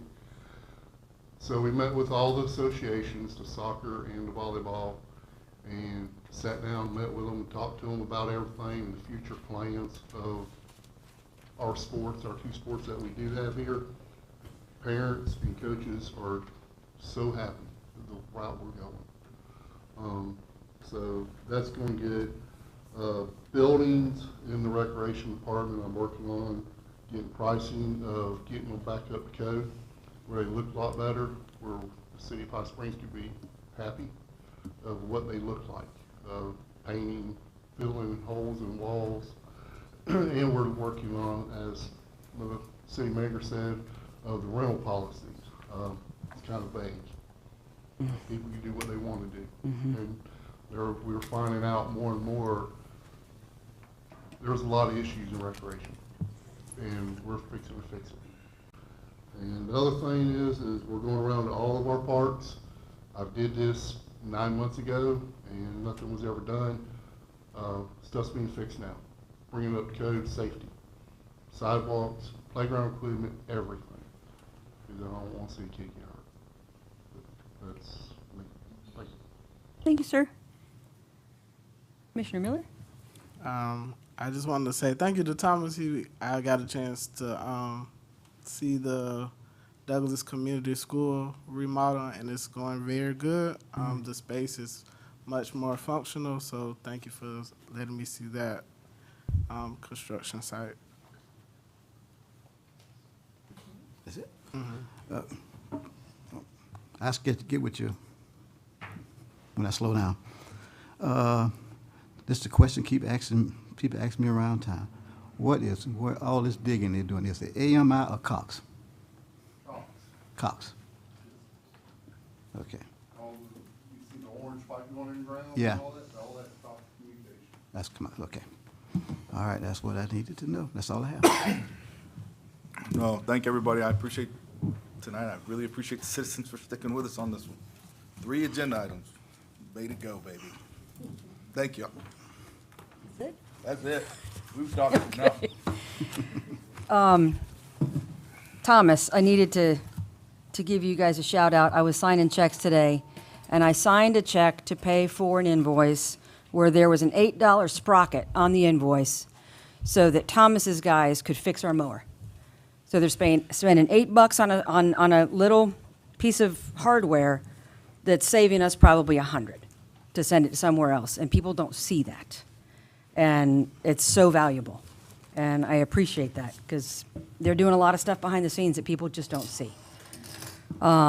Commissioner Williams, I want to thank you for the invitation to the MLK gathering. It was wonderful. Well, thank you for Any time to spend with your bride And my son's brother from another mother is always a good thing. What about me? You were fabulous, but I don't get to see Miss Alice as much, so. So I appreciate that. It was a nice, and getting a tour of what they're doing out there at the Douglas Community Center was wonderful. It's gonna be a great place. Chief Shepard, I want to thank you guys and Officer Presnell specifically for the traffic assistance for our kids crossing the streets now, thanks to the unfunded mandate by the school board. I have reached out to them about the unintended consequences for us. We've got to cover kids crossing 441 and 27 now because they've expanded the perimeter from 1 mile to 2 miles because they can't get people to, I guess, drive the buses. I don't know, but it's a big deal for you because you're having to cover that.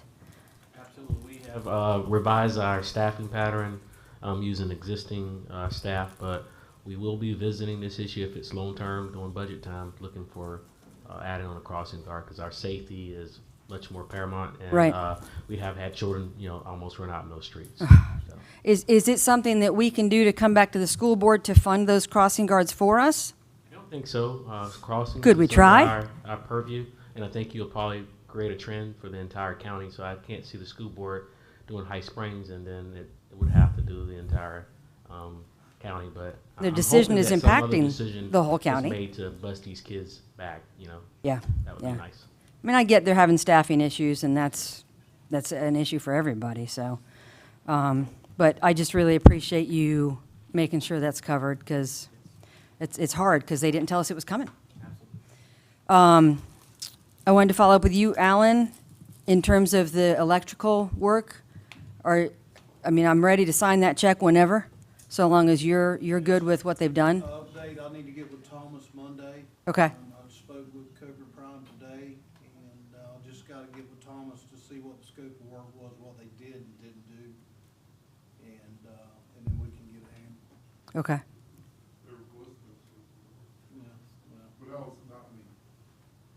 Well, I mean, they would have had to have known to do something, there had to have been some kind of direction. Bring just underneath up to code or the whole building? Yeah, Thomas, let's just meet, we'll meet them. Okay. Okay.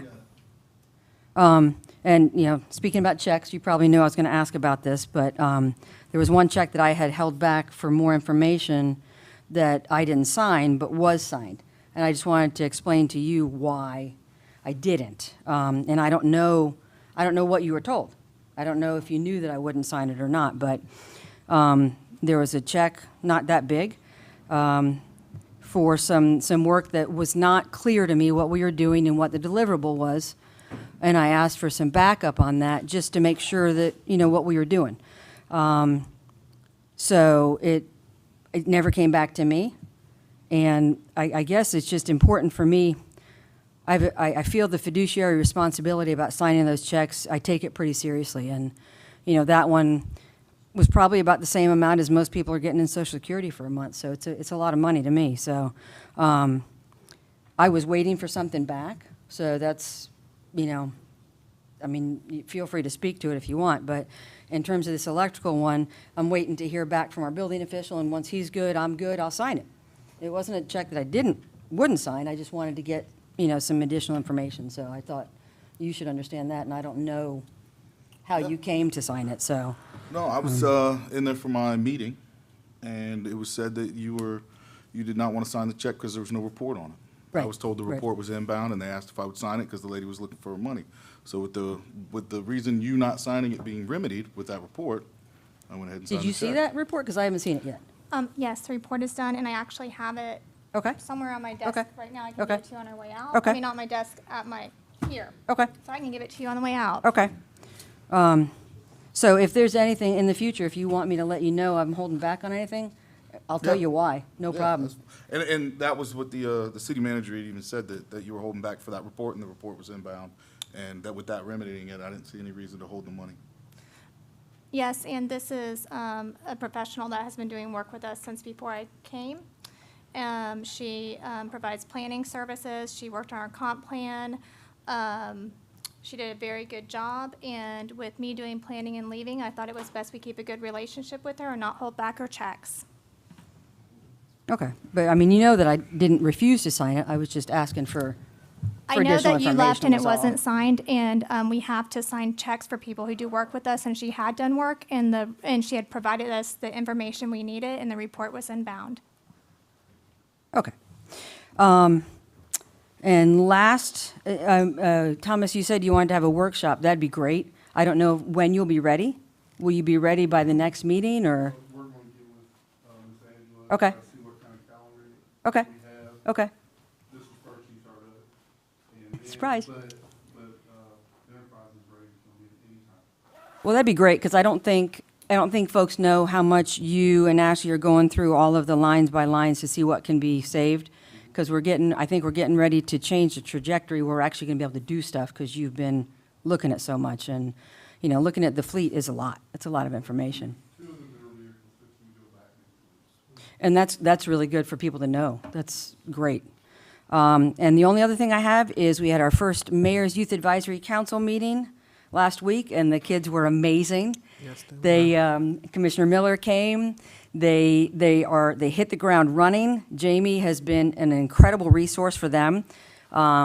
They've set a few agenda items, and one of the things they all wanted to talk about was Springs education, taking care of the Springs. And 2 of them went to the Springs Institute on Saturday. They were having an event at the Institute, and they introduced themselves to the new executive director, and it's a really hopeful, positive thing that we're doing. And, you know, these young people, even the smallest flame can light the darkness, and they give me so much hope. So I'm just excited to see what they're going to do. That's all I got. So moved, sir.